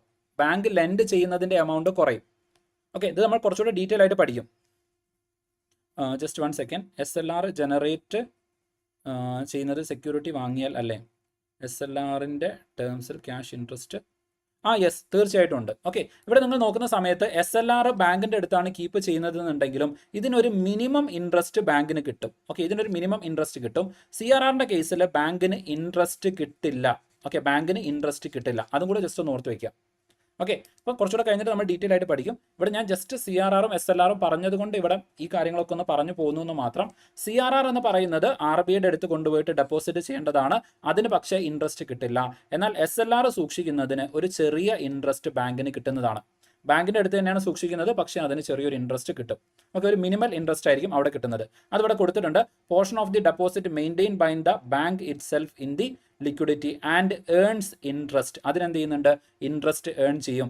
എന്നാൽ ഇവിടെ എന്ത് ചെയ്യുന്നില്ല, നോ ഇൻട്രസ്റ്റ് ഇസ് ഏൺഡ്. അതിന് ഒരു തരത്തിലുള്ള ഇൻട്രസ്റ്റും കിട്ടുന്നില്ല.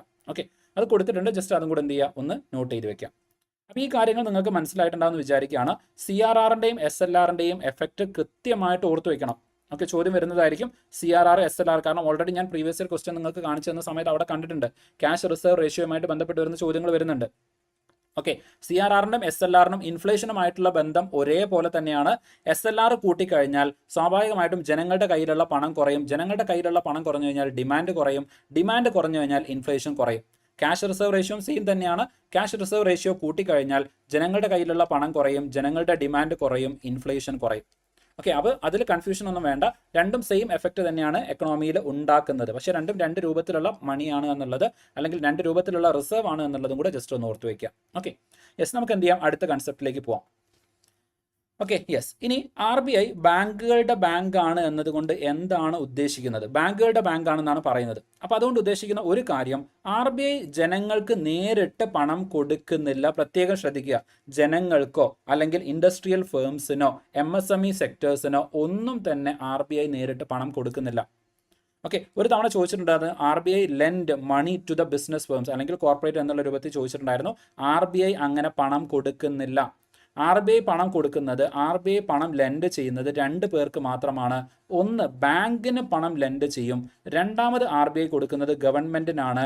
അല്ലാതെ പബ്ലിക്കിനോ പ്രൈവറ്റിനോ പബ്ലിക് ഫേംസിനോ പബ്ലിക് കമ്പനീസിനോ പബ്ലിക് സെക്ടർ അണ്ടർടേക്കിങ്സിനോ ഒന്നും RBI എന്ത് ചെയ്യുന്നില്ല, കൊടുക്കുന്നില്ല. ഓക്കെ, ജസ്റ്റ് ഗവൺമെൻറ്റിനും അതുപോലെ തന്നെ ബാങ്കുകൾക്കും മാത്രമാണ് RBI പണം കൊടുക്കുന്നത്. ഓക്കെ, അതാണ് ഇവിടെ പറയുന്നത്. It deals only with the banks. പ്രത്യേകം ശ്രദ്ധിക്കണം. ഇനി അതല്ലാതെ ആർ ബി ഐയുടെ കൂടെ ചിലപ്പം MSME സെക്ടർ എന്നോ അതല്ലെങ്കിൽ ബിസിനസ് ഫേംസ് എന്നോ കോർപ്പറേറ്റ് എന്നോ എന്നൊക്കെ തന്നു കഴിഞ്ഞാൽ അതെല്ലാം തെറ്റാണ്. RBI ഇവർക്ക് ആർക്കും പണം കൊടുക്കുന്നില്ല. Okay, yes. അടുത്തത്, it provide financial support, regulation and settlement services to the bank. Okay, ആ കാര്യങ്ങൾ എന്ത് ചെയ്യുക, ജസ്റ്റ് ഒന്ന് ഓർത്ത് വയ്ക്കുക. അടുത്തത്, custodian of the cash reserve ratio. നമ്മൾ ഓൾറെഡി പറഞ്ഞു. Okay, custodian of the cash reserve ratio ആണ്. അപ്പോൾ ഇവിടേക്ക് വരുന്ന സമയത്ത് banks are required to keep a fixed percentage of their deposit as the cash reserve ratio with the RBI. അതിനെയാണ് നമ്മൾ CRR എന്ന് പറയുന്നത്. അതിൽ അവർക്ക് ഒരു തരത്തിലും ഇൻട്രസ്റ്റ് കിട്ടുന്നില്ല. ഇനി ഇത് എന്തിനു വേണ്ടിയിട്ടാണ് ഉപയോഗിക്കുന്നത്? It is used by RBI to control the liquidity. ഞാൻ ഇവിടെ പറഞ്ഞിട്ടുണ്ടായിരുന്നു, ഇത് പ്രധാനമായിട്ടും നമ്മുടെ എക്കണോമിയിലുള്ള ലിക്വിഡിറ്റി മാനേജ് ചെയ്യാൻ, ഇൻഫ്ലേഷൻ മാനേജ് ചെയ്യാൻ വേണ്ടിയിട്ടാണ് പ്രധാനമായിട്ടും ഉപയോഗിക്കുന്നത് എന്ന് പറഞ്ഞിട്ടുണ്ടായിരുന്നു. Okay, yes. ഇനി അടുത്തത്, clearing house for the bank. ബാങ്കുകൾക്ക് അല്ലെങ്കിൽ രണ്ട് ബാങ്കുകൾ തമ്മിലുള്ള ട്രാൻസാക്ഷൻസ് വരുന്ന സമയത്ത് അതിൻ്റെ ഇടയിൽ ഇന്റർമീഡിയറി ആയിട്ട് വരുന്നത് RBI ആണ്. ഓക്കെ, അപ്പോൾ രണ്ട് ബാങ്കുകൾ തമ്മിലുള്ള ട്രാൻസാക്ഷൻസിന്റെ ഫൈനൽ സെറ്റിൽമെന്റ് നടക്കുന്നത് RBIയിലൂടെയാണ്. അപ്പോൾ അതാണ് ഇവിടെ പറയുന്നത്, RBI act as the clearing house for the Inter bank transaction. രണ്ട് ബാങ്കുകൾ തമ്മിലുള്ള ട്രാൻസാക്ഷൻസിന്റെ എല്ലാത്തിൻ്റെയും കേസിൽ ഇന്റർമീഡിയറി ആയിട്ട് വരുന്നത് RBI ആണ്. അപ്പോൾ അതിന് എക്സാമ്പിൾ ആണ് ചെക്ക് ട്രാൻസാക്ഷൻസ് ഉണ്ടായിരിക്കും, അതുപോലെ തന്നെ ഇലക്ട്രോണിക് പേയ്മെന്റ്സ് ഉണ്ടായിരിക്കും. ഇതൊക്കെ സെറ്റിൽ ചെയ്യുന്നത് ത്രൂ RBIയുടെ അക്കൗണ്ട് ആണ്. ഓക്കെ, ഇനി ഈ രണ്ട് ബാങ്കുകൾ തമ്മിൽ എന്തെങ്കിലും കൊടുക്കാനോ വാങ്ങാനോ വേറെ എന്തെങ്കിലും എമൗണ്ടുകൾ വരുന്നുണ്ടെങ്കിൽ ആ നെറ്റ് ബാലൻസ് അഡ്ജസ്റ്റ് ചെയ്യുന്നതും RBIയുടെ അക്കൗണ്ടിലൂടെ തന്നെയാണ്. ഓക്കെ, അറ്റ് ദ എൻഡ് ഒരു മാസം കഴിയുമ്പോൾ, അല്ലെങ്കിൽ ചിലപ്പോൾ എന്തായിരിക്കും ഒരു 4 മാസം കഴിയുമ്പോൾ, ഓക്കെ, അല്ലെങ്കിൽ ഒരു 3 മാസം കഴിയുമ്പോൾ, അങ്ങനെയൊക്കെ ആയിരിക്കും സാധാരണ എന്ത് ചെയ്യാറ്, രണ്ട് ബാങ്കുകൾ അവരുടെ അക്കൗണ്ടുകൾ സാധാരണ സെറ്റിൽ ചെയ്യാറ്. അങ്ങനെ സെറ്റിൽ ചെയ്യുന്ന സമയത്ത് ആ സെറ്റിൽമെന്റ് ചെയ്യാറുള്ളതും RBIയുടെ അക്കൗണ്ടിലൂടെയാണ്. അതും കൂടെ ജസ്റ്റ് ഒന്ന് എന്ത് ചെയ്യുക, ഓർത്ത് വയ്ക്കുക. ഓക്കെ, സോ അതിൻ്റെ ഒരു ഇമ്പാക്റ്റ് എന്ന് പറയുന്നത്, ഒന്ന്, ഫാസ്റ്റർ ആൻഡ് സേഫർ ആയിട്ടുള്ള ഒരു സെറ്റിൽമെന്റ് മെക്കാനിസം ആയിട്ട് RBI എന്ത് ചെയ്യുന്നുണ്ട്, ആക്ട് ചെയ്യുന്നുണ്ട്. അടുത്തത്, റെഡ്യൂസ് ദി ക്യാഷ് മൂവ്മെന്റ്. കാരണം RBIയുടെ അക്കൗണ്ടിലൂടെയാണ് നടക്കുന്നത്. അപ്പോൾ RBIക്ക് വളരെ എളുപ്പമാണ്. കാരണം RBIയെ സംബന്ധിച്ചിട്ട് എന്താണ്, ഇപ്പോൾ RBIനെ നിങ്ങൾ നോക്കുകയാണെന്നുണ്ടെങ്കിൽ AB ഈ രണ്ട് ബാങ്കുകൾ തമ്മിൽ ട്രാൻസാക്ഷൻ നടത്തണം. ഈ രണ്ട് ബാങ്കുകളുടെയും ഡെപ്പോസിറ്റ് എവിടെ വരുന്നുണ്ട്, RBIയുടെ അടുത്ത് വരുന്നുണ്ട്. അപ്പോൾ RBIനെ സംബന്ധിച്ചിട്ട് ഈ രണ്ട് ബാങ്കുകൾ തമ്മിലുള്ള ട്രാൻസാക്ഷൻ നടത്തുക എന്ന് പറയുന്നത് വളരെ ഈസിയാണ്. ഓക്കെ, അപ്പോൾ അതും കൂടെ വരുന്നുണ്ട്, റെഡ്യൂസ് ദ ക്യാഷ് മൂവ്മെന്റ്. അപ്പോൾ ഈ ബാങ്കുകൾ തമ്മിൽ ട്രാൻസാക്ഷൻസ് അല്ലെങ്കിൽ സെറ്റിൽമെന്റ് നടത്തേണ്ട, അത് RBIയുടെ അക്കൗണ്ടിലൂടെ ഓട്ടോമാറ്റിക്കലി നടന്നോളും. അടുത്തത്, improves efficiency of the banking operations. Banking ഓപ്പറേഷൻസിന്റെ എഫിഷ്യൻസി കൂട്ടാൻ വേണ്ടിയിട്ടും RBIയുടെ ഇത്തരം ഇടപെടലുകൾ എന്ത് ചെയ്യുന്നുണ്ട്, ഹെൽപ്പ് ചെയ്യുന്നുണ്ട്. ഓക്കെ, അത്രയും കാര്യങ്ങൾ ജസ്റ്റ് ഒന്ന് എന്ത് ചെയ്യുക, ഓർത്ത് വയ്ക്കുക, ഇമ്പോർട്ടൻ്റ് ആയിട്ട് വരുന്ന കാര്യങ്ങളാണ്. ദെൻ അടുത്ത concept, lender of the last resort. Lender of the last resort. ഇവിടെ പ്രത്യേകം ശ്രദ്ധിക്കുക, നമ്മൾ പറഞ്ഞു RBI എന്ന് പറയുന്നത് ബാങ്കുകൾക്ക് ലെൻഡ് ചെയ്യുന്നുണ്ട്, ബാങ്കുകൾക്ക് കടം കൊടുക്കുന്നുണ്ട്, അതുപോലെ തന്നെ ഗവൺമെന്റിനും കടം കൊടുക്കുന്നുണ്ട്. പക്ഷേ ഇവിടെ lender of the last resort എന്ന് പറയുമ്പം ബാങ്കുകളെ മാത്രമേ നമ്മൾ കൺസിഡർ ചെയ്യുള്ളൂ, ഗവൺമെന്റിനെ കൺസിഡർ ചെയ്യില്ല. Okay, lender of last resort എന്ന് പറയുന്ന സമയത്ത് ബാങ്കുകളെ മാത്രമേ കൺസിഡർ ചെയ്യൂ, ഗവൺമെന്റ് വരുന്നില്ല. ഓക്കെ, പ്രത്യേകം ശ്രദ്ധിക്കുക, അതാണ് ഇവിടെ പറയുന്നത്, ലെൻഡർ ഓഫ് ലാസ്റ്റ് റിസോർട്ട് എന്ന് പറയുന്നത്, when banks faces liquidity shortage and cannot borrow from the market, RBI provide the emergency fund. ബാങ്കുകൾക്ക് അവരുടെ ലിക്വിഡിറ്റി അല്ലെങ്കിൽ അവരുടെ ഓപ്പറേഷന് വേണ്ടിയിട്ട് എന്തെങ്കിലും പ്രശ്നങ്ങൾ വരുന്നുണ്ടെങ്കിൽ RBIയിൽ നിന്ന് പണം എടുക്കാൻ വേണ്ടിയിട്ട് സാധിക്കും. അതിൻ്റെ ഫസ്റ്റ് സ്റ്റേജ് CRRൽ നിന്നായിരിക്കും. ഓക്കെ, CRRൽ നിന്ന് എന്ത് ചെയ്യാം, RBIയിൽ പാർക്ക് ചെയ്ത ആ എമൗണ്ട് വേണമെങ്കിൽ അവർക്ക് വിഡ്രോ ചെയ്യാം. പക്ഷേ അതിന് ചെറിയ രൂപത്തിലുള്ള പെനാൽറ്റി ഉണ്ടായിരിക്കും. ഓക്കെ, ചെറിയ രൂപത്തിലുള്ള ഒരു പെനാൽറ്റി അതിനുണ്ടായിരിക്കും. CRR മെയിൻറ്റെയിൻ ചെയ്തിട്ടില്ലെങ്കിൽ ആ ഒരു പെനാൽറ്റി അവിടെ ഉണ്ടായിരിക്കും. ഓക്കെ, അപ്പോൾ അത് ഫോളോ ചെയ്തുകൊണ്ട് അവർക്ക് എന്ത് ചെയ്യാം, CRR വിഡ്രോ ചെയ്തിട്ട് അവരുടെ ഡെയിലി ഓപ്പറേഷൻസിന് വേണ്ടിയിട്ട് ഉപയോഗിക്കാവുന്നതാണ്. ഇനി ഇതിന് വേണ്ടിയിട്ട് അല്ലെങ്കിൽ ഇത്തരം ബാങ്കുകൾക്ക് ലെൻഡിങ്ങിന് വേണ്ടിയിട്ട് ഉപയോഗിക്കുന്ന RBI യൂസ് ചെയ്യുന്ന പ്രധാനപ്പെട്ട ടൂൾസ് എന്ന് പറയുന്നത്, ഒന്ന്, റിപ്പോ ഓപ്പറേഷൻസ് ആണ്. റിപ്പോ ഓപ്പറേഷൻസ് എന്ന് പറയുമ്പോൾ പ്രധാനമായിട്ടും രണ്ട് കാര്യങ്ങളാണ് വരുന്നത്. ഒന്ന്, റീപോ, അതുപോലെ തന്നെ റിവേഴ്സ് റിപ്പോ. ഓക്കെ, റീപർച്ചേസ് എന്നുള്ള അർത്ഥത്തിലാണ് സാധാരണ റിപ്പോ വരാറുള്ളത്. ഓക്കെ, റിവേഴ്സ് റിപ്പോ എന്ന് പറയുമ്പോൾ ഇത് രണ്ടും, ഈ റിപ്പോ റിവേഴ്സ് റിപ്പോ ഇത് രണ്ടും വരുന്നത് ബോണ്ടുമായിട്ട് ബന്ധപ്പെട്ടിട്ടാണ്. നമ്മൾ കുറച്ചുകൂടെ കഴിയുമ്പോൾ ഡീറ്റെയിൽ ആയിട്ട് അത് പഠിക്കും. Okay, yes. അപ്പോൾ ഇവിടെ പ്രധാനമായിട്ടും ലെൻഡർ ഓഫ് ദി ലാസ്റ്റ് റിസോർട്ടായിട്ട് RBI വരുന്ന സമയത്ത് അതിനുപയോഗിക്കുന്ന പ്രധാനപ്പെട്ട ഇൻസ്ട്രുമെന്റ്സ്, റിപ്പോ ഓപ്പറേഷൻസ് വരുന്നുണ്ട്, മാർജിനൽ സ്റ്റാൻഡിംഗ് ഫെസിലിറ്റി ഉപയോഗിക്കുന്നുണ്ട്, then special liquidity windows use ചെയ്യുന്നുണ്ട്. അപ്പോൾ ഇത്തരം കാര്യങ്ങളൊക്കെയാണ് എന്ത് ചെയ്യുന്നത്, ബാങ്കുകൾക്ക് ലെൻഡ് ചെയ്യാൻ വേണ്ടിയിട്ട് RBI യൂസ് ചെയ്യുന്ന പ്രധാനപ്പെട്ട ടൂൾസ് എന്ന് പറയുന്നത്. അതും കൂടെ ജസ്റ്റ് ഒന്ന് എന്ത് ചെയ്യണം, ഓർത്ത് വെക്കണം. ഇതൊക്കെ എന്താണെന്നുള്ളത് കുറച്ചുകൂടെ ഡീറ്റെയിൽ ആയിട്ട് നമ്മൾ പഠിക്കും. റിപ്പോ ഓപ്പറേഷൻസ് ഒക്കെ ഡീറ്റെയിൽ ആയിട്ട് നമ്മൾ പഠിക്കും. ഓക്കെ, അല്ല, ആർ ബി ഐയുടെ പ്രധാനപ്പെട്ട സോഴ്സ് എന്ന് പറയുന്നത് ഒരുപാട് സോഴ്സ് വരുന്നുണ്ട്. ഇപ്പം നിങ്ങൾ സിനിയോറേജ് എന്ന് കേട്ടിട്ടുണ്ടായിരിക്കും. ഓക്കെ, സിനിയോറേജ് എന്ന് കേട്ടിട്ടുണ്ടായിരിക്കും. എന്താണ് സിനിയോറേജ്? ആർക്കെങ്കിലും പറയാൻ പറ്റുമോ? സിനിയോറേജ് എന്ന് പറഞ്ഞു കഴിഞ്ഞാൽ എന്താണെന്നുള്ളത് ആർക്കെങ്കിലും പറയാൻ വേണ്ടിയിട്ട് പറ്റുമോ? ഇപ്പോൾ ഫോർ എക്സാമ്പിൾ നിങ്ങൾ നോക്കുക, ഇപ്പം R B I note print ചെയ്യുന്ന സമയത്ത് ആർ ബി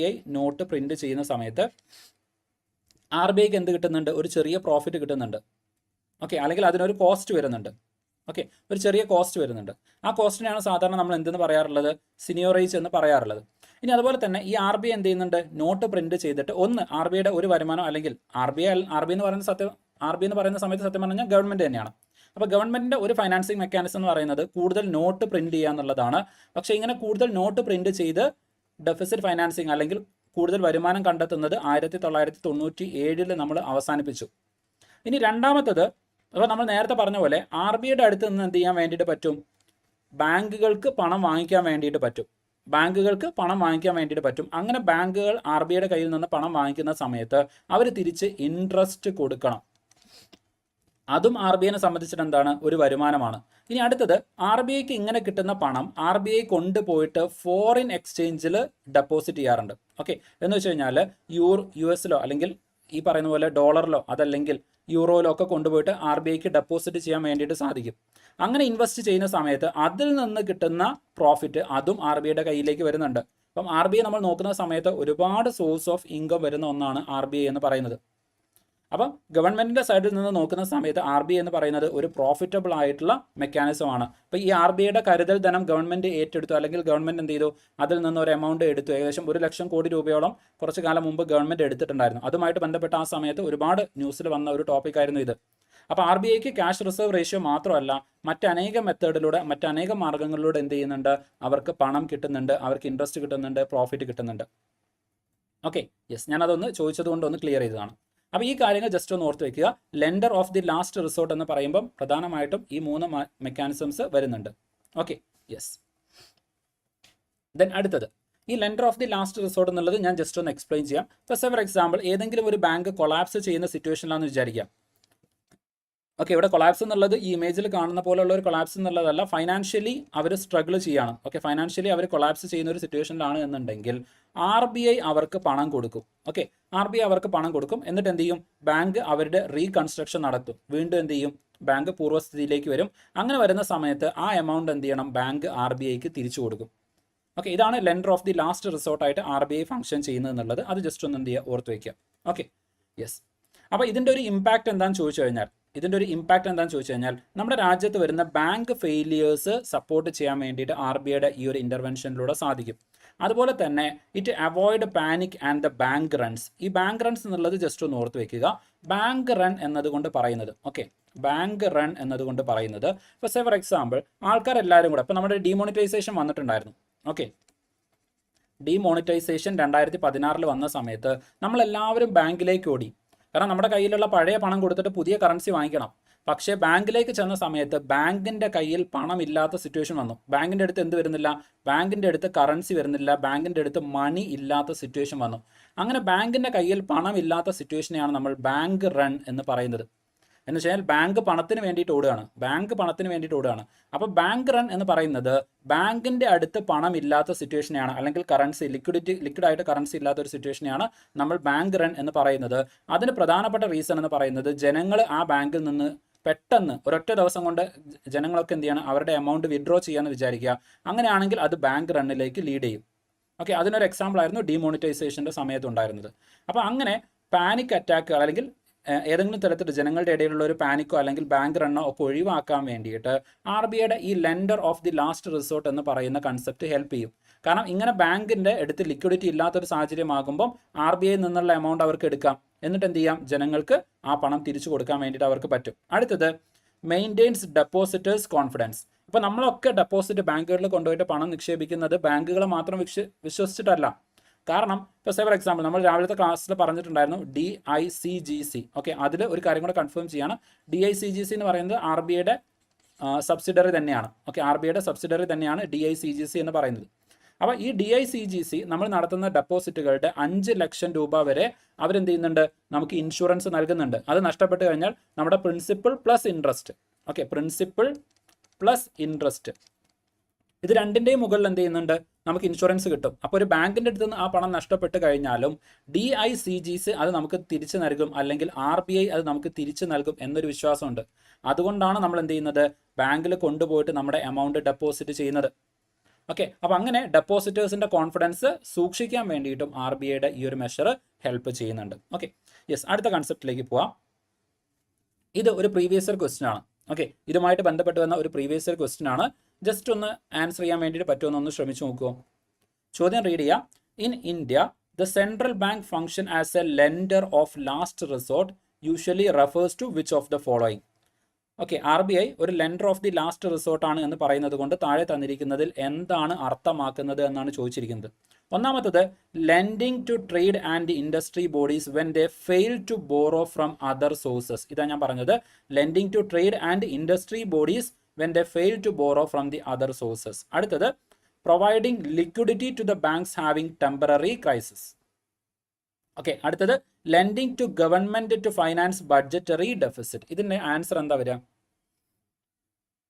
ഓക്കെ, എല്ലാവരും ജസ്റ്റ് ഒന്ന് കമന്റ് ചെയ്യോ, ആൻസർ എന്താ വരിക? Okay, what will be the answer?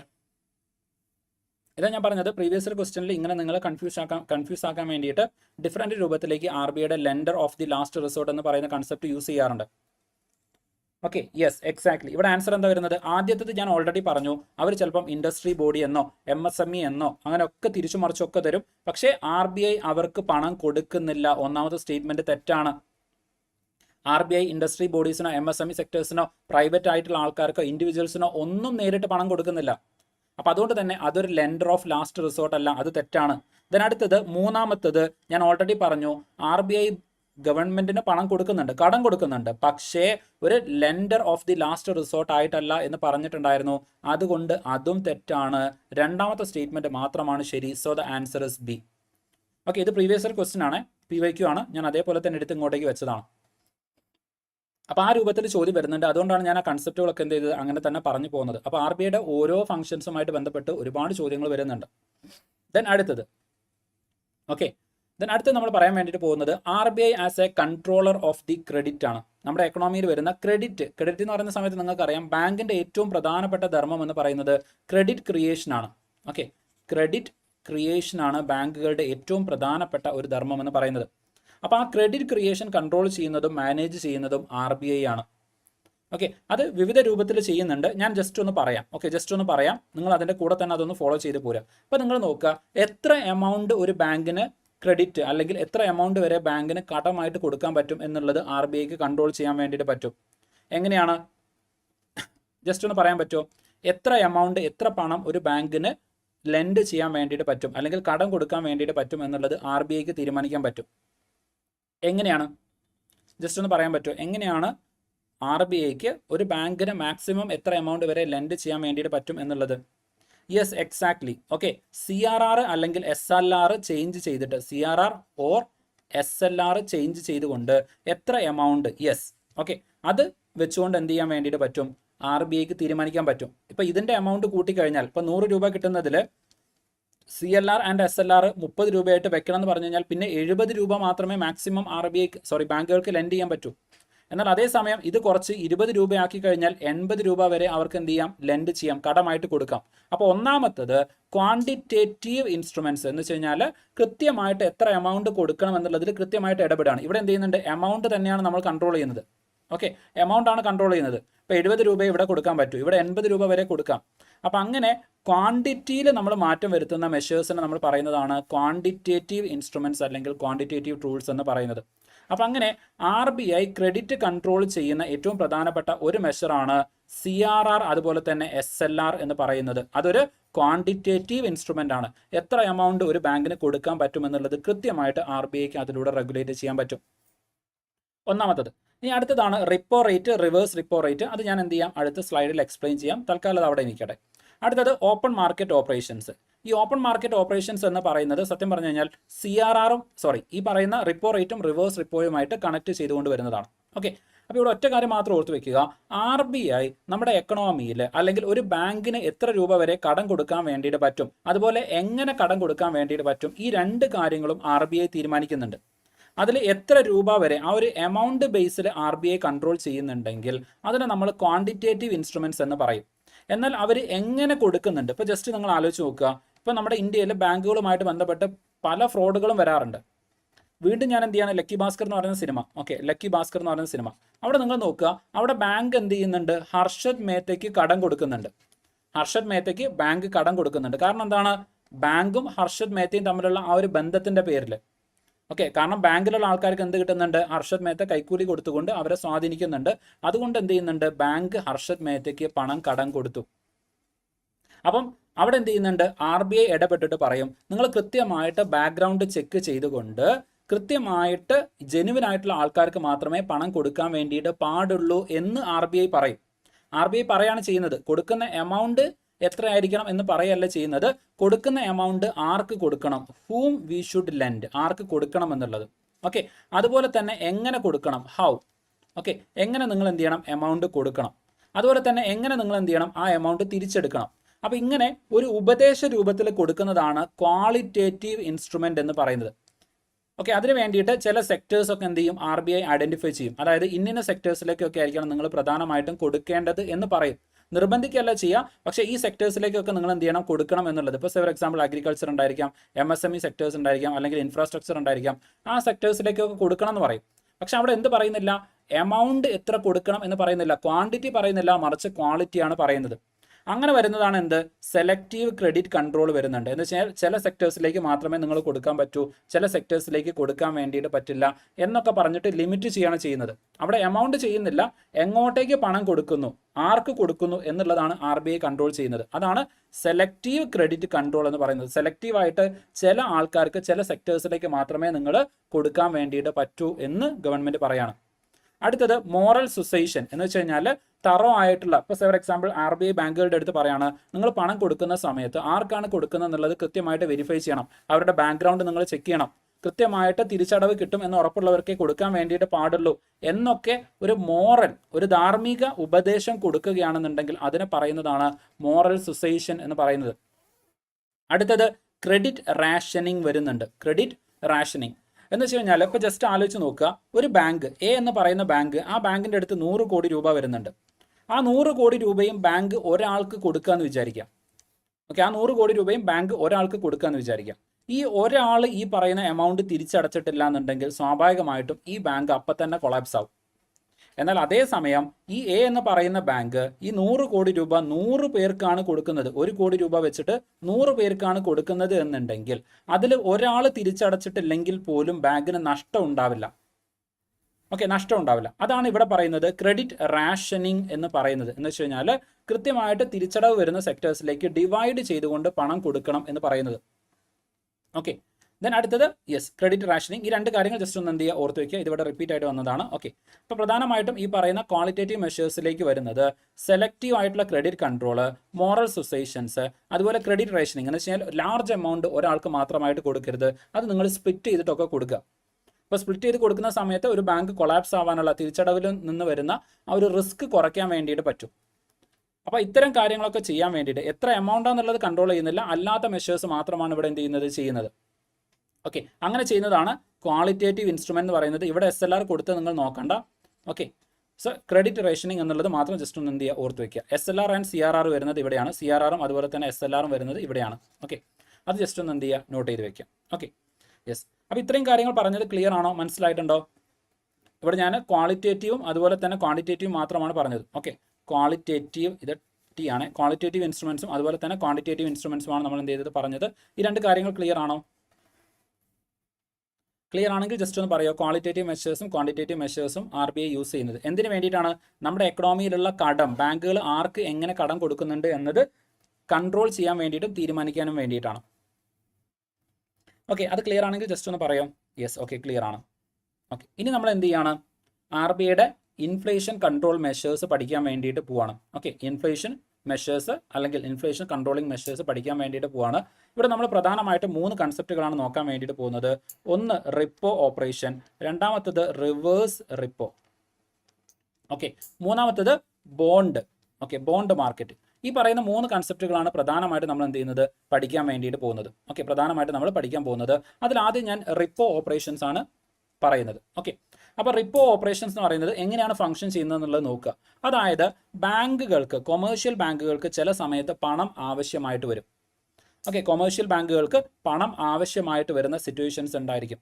അങ്ങനെ കൊമേഴ്ഷ്യൽ ബാങ്കുകൾക്ക് പണം ആവശ്യമായിട്ട് വരുന്ന സമയത്ത് അവരത് RBIയുടെ അടുത്ത് നിന്ന് റിക്വസ്റ്റ് ചെയ്യും. RBI കൊമേഴ്ഷ്യൽ ബാങ്കുകൾക്ക് പണം കൊടുക്കും, കുഴപ്പമില്ല. പക്ഷേ ഇങ്ങനെ നമ്മൾ സാധാരണ എങ്ങനെയാണോ ബാങ്കിൽ നിന്ന് കടം എടുക്കുന്ന സമയത്ത് പകരം ഈട് വെക്കുന്നത്, അതുപോലെ ബാങ്കുകൾ എന്ത് ചെയ്യണം, അവർക്ക് പണം കിട്ടണം എന്നുണ്ടെങ്കിൽ RBIയുടെ അടുത്ത് എന്തെങ്കിലും ഈടായിട്ട് വെക്കണം. ഓക്കെ, കൊളാട്രലായിട്ട് എന്തെങ്കിലും വെക്കണം. അപ്പം RBI ഇവർക്ക് പണം കൊടുക്കും. അതിന് പകരമായിട്ട് ബാങ്കുകൾ എന്ത് ചെയ്യുന്നതായിരിക്കും, അതിന് പകരമായിട്ട് ഗവൺമെൻറ് സെക്യൂരിറ്റീസ്, T ബില്ല് അല്ലെങ്കിൽ G-Sec ഇതുപോലത്തെ കാര്യങ്ങളൊക്കെ കൊളാട്രലായിട്ട് ഈടായിട്ട് ബാങ്കുകൾ RBIക്ക് കൊടുക്കുന്നതായിരിക്കും. ഓക്കെ, അപ്പോൾ ഇങ്ങനെയാണ് ഈ ഒരു ട്രാൻസാക്ഷൻ നടക്കുന്നത്. ഇവിടെ നിങ്ങൾ നോക്കുക, ഈ പറയുന്ന ഗവൺമെൻറ് ബില്ലുകളിൽ സാധാരണ കുറച്ച് കാലം മുമ്പ് വരെ, ഇപ്പോഴല്ല കുറച്ച് കാലം മുമ്പ് വരെ ഗവൺമെൻറ് ഇഷ്യൂ ചെയ്യുന്ന ബില്ലുകളുണ്ട്. ഗവൺമെൻറ് എന്തിനു വേണ്ടിയിട്ടാണ് ബില്ല് ഇഷ്യൂ ചെയ്യുന്നത് പറയാൻ പറ്റുമോ? ഓക്കെ, മോറൽ സിസ്റ്റേഷൻ ഒന്നുകൂടെ പറയാം, ഡീറ്റെയിൽ ആയിട്ട് പറയാം. ഓക്കെ, ഗവൺമെൻറ് എന്തിനാണ് ബില്ലുകൾ ഇഷ്യൂ ചെയ്യുന്നത്? ബില്ല് അല്ലെങ്കിൽ ബോണ്ട് ഗവൺമെൻറ് എന്തിനാണ് ഇഷ്യൂ ചെയ്യുന്നത് പറയാൻ പറ്റുമോ? ജസ്റ്റ് ഒന്ന് പറയാമോ, എന്തിനു വേണ്ടിയിട്ടാണ് ഗവൺമെൻറ്റുകൾ ബില്ല് അല്ലെങ്കിൽ ബോണ്ട് ഇഷ്യൂ ചെയ്യുന്നത്? Why the government is issuing bond?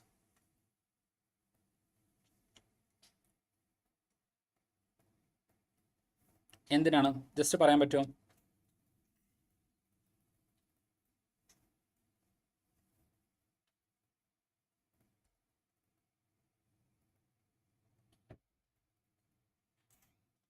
Any idea? Yes, exactly. Okay, അതായത് ഗവൺമെൻറ്റിന് കടമെടുക്കാൻ വേണ്ടിയിട്ട്, അല്ലെങ്കിൽ ഗവൺമെൻറ് കടമെടുക്കുന്ന പണം തിരിച്ചു കിട്ടും എന്ന് പറഞ്ഞ് ഗവൺമെൻറ് കൊടുക്കുന്ന ഉറപ്പാണ് സത്യം പറഞ്ഞു കഴിഞ്ഞാൽ ബോണ്ടുകൾ എന്ന് പറയുന്നത്. ഓക്കെ, ബോണ്ട് എന്ന് പറയുന്നത് ഗവൺമെൻറ് പബ്ലിക്കിൽ നിന്ന് അല്ലെങ്കിൽ ജനങ്ങളിൽ നിന്ന് കടമെടുക്കുന്ന സമയത്ത് അതിന് തിരിച്ചായിട്ട്, അതായത് നിങ്ങൾക്ക് ഈ പണം തിരിച്ചു കിട്ടും എന്ന് പറഞ്ഞ് കൊടുക്കുന്ന ഉറപ്പുകളാണ് സത്യം പറഞ്ഞു കഴിഞ്ഞാൽ ബോണ്ടുകൾ എന്ന് പറയുന്നത്. ഓക്കെ, അപ്പോൾ ബോണ്ട് പ്രകാരം, അതായത് ഈ ബോണ്ട് നമ്മൾ തിരിച്ച് ഗവൺമെൻറ്റിന് കൊടുക്കുന്ന സമയത്ത് ഗവൺമെൻറ് ആ പണം നമുക്ക് തിരിച്ച് നൽകും എന്നതാണ് ബോണ്ട് കൊണ്ട് ഉദ്ദേശിക്കുന്നത്. അപ്പോൾ കുറച്ചു കാലം മുമ്പ് വരെ ഗവൺമെൻറ് ഇഷ്യൂ ചെയ്യുന്ന ഇത്തരം ബോണ്ടുകളിൽ ബാങ്കുകൾക്ക്, അതുപോലെ തന്നെ ഫൈനാൻഷ്യൽ ഇൻസ്റ്റിറ്റ്യൂഷൻസ്, RBI പോലെയുള്ള സ്ഥാപനങ്ങൾക്ക് മാത്രമായിരുന്നു ഡെപ്പോസിറ്റ് ചെയ്യാനുള്ള അവകാശം ഉണ്ടായിരുന്നത്. ഓക്കെ, അപ്പോൾ അങ്ങനെ ഇത്തരത്തിലെ ബാങ്കുകൾക്ക് എന്ത് ചെയ്യാൻ പറ്റും, ഗവൺമെൻറ് ഇഷ്യൂ ചെയ്യുന്ന ബോണ്ടുകളിൽ ബാങ്കുകൾക്ക് പോയിട്ട് എന്ത് ചെയ്യാം, അത് വാങ്ങിക്കാൻ വേണ്ടിയിട്ട് പറ്റും. ബാങ്കുകൾ എന്തുകൊണ്ട് അത് വാങ്ങിക്കുന്നു എന്ന് ചോദിച്ചു കഴിഞ്ഞാൽ, ഈ ബോണ്ട് ഇപ്പോൾ ഫോർ എക്സാമ്പിൾ ഗവൺമെൻറ് 1 ലക്ഷത്തിൻ്റെ ബോണ്ടാണ് നൽകുന്നത് എന്ന് വിചാരിക്കുക. അതിന് ഇക്വലൻ്റ് ആയിട്ട് 1 ലക്ഷം എമൗണ്ട് ഗവൺമെൻറ്റിന് എന്ത് ചെയ്യണം, ബാങ്കുകൾ കൊടുക്കണം. ഓക്കെ, ബാങ്കുകൾ 1 ലക്ഷം എമൗണ്ട് ഗവൺമെൻറ്റിന് കൊടുക്കും. ഇങ്ങനെ 1 ലക്ഷത്തിൻ്റെ ബോണ്ട് ബാങ്കിനും 1 ലക്ഷം എമൗണ്ട് ഗവൺമെൻറ്റിനും കിട്ടും. ഇങ്ങനെ ബാങ്ക് 1 ലക്ഷത്തിന് ഈ ബോണ്ട് വാങ്ങാൻ കാരണം ഇതിന് മുകളിൽ ഇൻട്രസ്റ്റ് റേറ്റ് ഉണ്ടായിരിക്കും. അത് ചിലപ്പം 8-10% ഒക്കെ ആയിരിക്കും ഇൻട്രസ്റ്റ് റേറ്റ് വരുന്നത്. അപ്പോൾ ബാങ്കിനെ സംബന്ധിച്ചിട്ട് ഈ 1 ലക്ഷം ഗവൺമെൻറ്റിന് കൊടുത്തു കഴിഞ്ഞാൽ എന്തായാലും തിരിച്ചു കിട്ടും എന്നുള്ളത് ഉറപ്പാണ്. അതുകൂടാതെ 8% ഇൻട്രസ്റ്റ് റേറ്റും കിട്ടും. അപ്പോൾ അതുകൊണ്ട് ബാങ്കുകൾ പല സമയത്തും എന്ത് ചെയ്യാറുണ്ട്, ഇത്തരത്തിൽ ബില്ലുകൾ വാങ്ങി സൂക്ഷിക്കാറുണ്ട്. ഇപ്പോൾ നമ്മൾ പറഞ്ഞു SLR വരുന്ന സമയത്ത് SLRൽ എന്ത് ചെയ്യാം, 2 രൂപത്തിൽ നിങ്ങൾക്ക് പണം സൂക്ഷിക്കാം. ഒന്നെങ്കിൽ എന്ത് ചെയ്യാം, നിങ്ങൾക്ക് ക്യാഷ് ആയിട്ട് സൂക്ഷിക്കാം. ഓക്കെ, അല്ലെങ്കിൽ ഗവൺമെൻറ് ബില്ലായിട്ട് നിങ്ങൾക്ക് സൂക്ഷിക്കാം. ഇപ്പം നിങ്ങളാണ് ഒരു ബാങ്ക് നടത്തുന്നത് എന്നുണ്ടെങ്കിൽ SLR ആയിട്ട് ഇതിൽ ഏതായിരിക്കും നിങ്ങൾ പ്രിഫർ ചെയ്യാം? ക്യാഷ് ആയിരിക്കോ, അതല്ലെങ്കിൽ ഗവൺമെൻറ് ബില്ലുകളായിരിക്കും? SLR ആയിട്ട് നിങ്ങളൊരു ബാങ്ക് ഓണറാണ്, നിങ്ങളാണ് ബാങ്ക് റൺ ചെയ്യുന്നത്. അങ്ങനെയാണെങ്കിൽ SLR ആയിട്ട് ഇതിൽ എന്തായിരിക്കും നിങ്ങൾ പ്രിഫർ ചെയ്യുന്നത്? ക്യാഷ് ആയിരിക്കോ, ഗവൺമെൻറ് ബില്ലുകളായിരിക്കും? ഏതായിരിക്കും നിങ്ങൾ പ്രിഫർ ചെയ്യാം? പറയാൻ പറ്റുമോ? ജസ്റ്റ് ഒന്ന് ആലോചിച്ചിട്ട് പറയാം.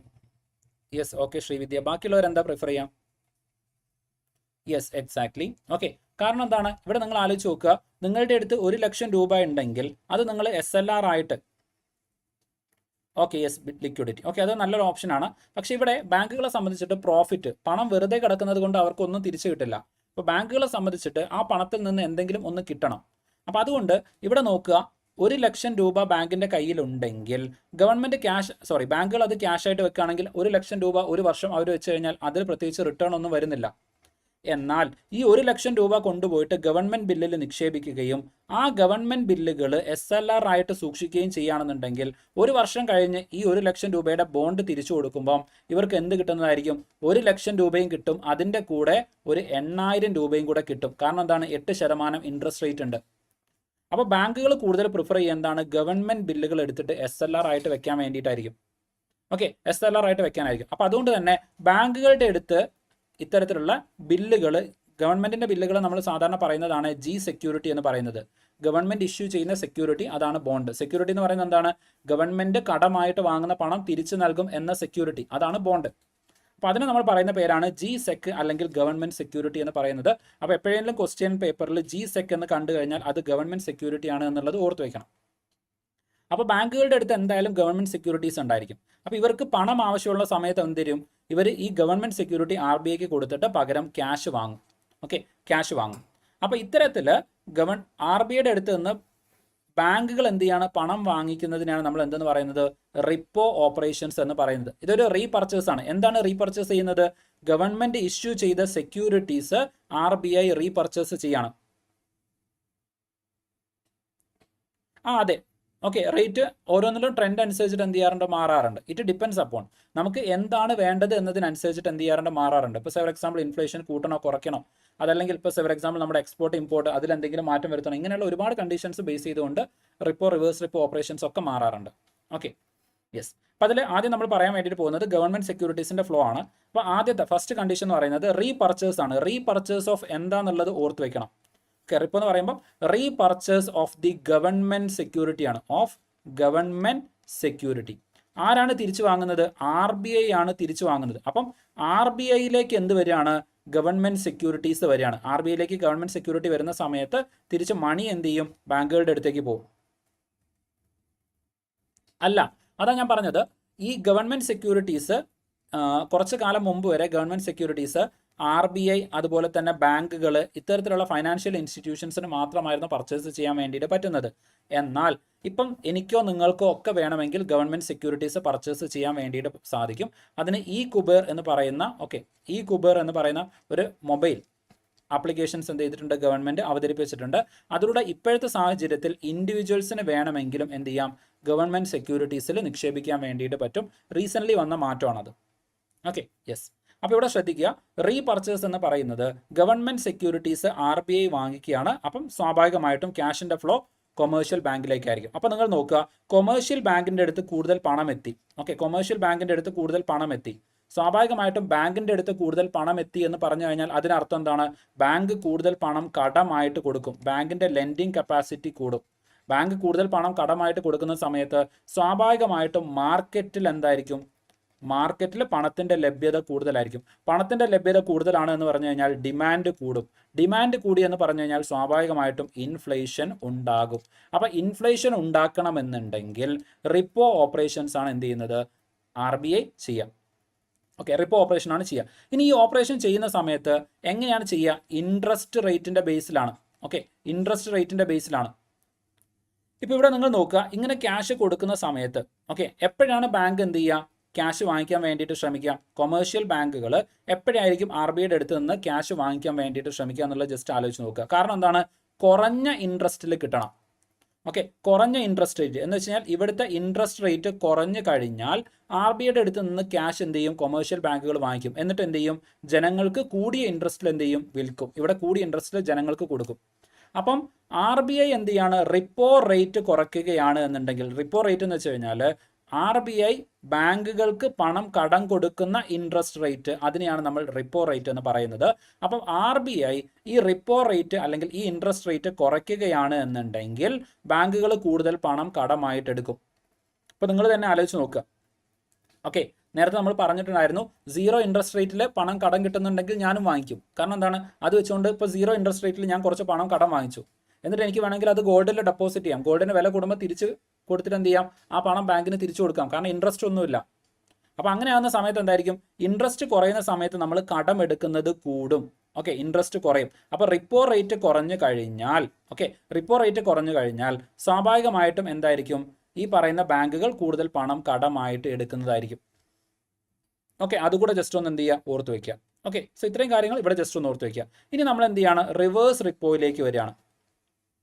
ഓക്കെ, റിവേഴ്സ് റിപ്പോയിലേക്ക് വരികയാണ്. റിവേഴ്സ് റിപ്പോയിലേക്ക് നേരെ തിരിച്ചാണ്. ഓക്കെ, നേരെ തിരിച്ചാണ്. ഇവിടെ സെക്യൂരിറ്റീസ് എന്ത് ചെയ്യാണ്, RBIയിൽ നിന്ന് കൊമേഴ്ഷ്യൽ ബാങ്കുകൾ എന്ത് ചെയ്യാണ്, തിരിച്ച് വാങ്ങിക്കുകയാണ്. ഓക്കെ, പകരം എന്ത് ചെയ്യുന്നുണ്ട്, ഈ എക്സസ് ആയിട്ടുള്ള കൊമേഴ്ഷ്യൽ ബാങ്കുകളുടെ അടുത്ത് എക്സസ് ആയിട്ട് വരുന്ന പണം കൊണ്ടുപോയിട്ട് അവർ RBIക്ക് കൊടുക്കും. എന്നിട്ട് ഗവൺമെന്റ് സെക്യൂരിറ്റീസ് അവരെന്ത് ചെയ്യും, വാങ്ങിക്കും. ഓക്കെ, അവർ വാങ്ങിക്കും. കാരണം എന്താണ്, ഇവിടേക്ക് നിങ്ങൾ ഡെപ്പോസിറ്റ് ചെയ്യുകയാണെന്നുണ്ടെങ്കിൽ, ഇവിടെ നിങ്ങൾ എന്ത് ചെയ്യാണ്, പണം കൊണ്ടുപോയിട്ട് RBIയിലേക്ക് നിങ്ങൾ നിക്ഷേപിക്കുകയാണ് എന്നുണ്ടെങ്കിൽ അതിന് നിങ്ങൾക്ക് കിട്ടുന്ന ഇൻട്രസ്റ്റ് റേറ്റ് എന്തായിരിക്കും, ഒരു മിനിമം ഇൻട്രസ്റ്റ് റേറ്റ് അവിടെ ഉണ്ടായിരിക്കും. ഓക്കെ, ഫോർ എക്സാമ്പിൾ RBIയിലേക്ക് നിങ്ങൾ പണം കൊണ്ടുപോയിട്ട് നിക്ഷേപിക്കുന്ന സമയത്ത് നിങ്ങൾക്ക് എന്ത് ചെയ്യുന്നുണ്ട്, ഒരു 5% ഇൻട്രസ്റ്റ് റേറ്റ് ആണ് കിട്ടുന്നതെന്ന് വിചാരിക്കാം. എന്നാൽ അതേസമയം ഗവൺമെന്റ് സെക്യൂരിറ്റീസിൽ 10% ഇൻട്രസ്റ്റ് റേറ്റ് ഉണ്ടെങ്കിൽ നിങ്ങൾ ഈ പണം കൊണ്ടുപോയിട്ട് RBIയിൽ ഇട്ടിട്ട് അത് മുഴുവൻ ഗവൺമെന്റ് സെക്യൂരിറ്റി ആക്കി മാറ്റാൻ വേണ്ടിയിട്ട് ശ്രമിക്കും.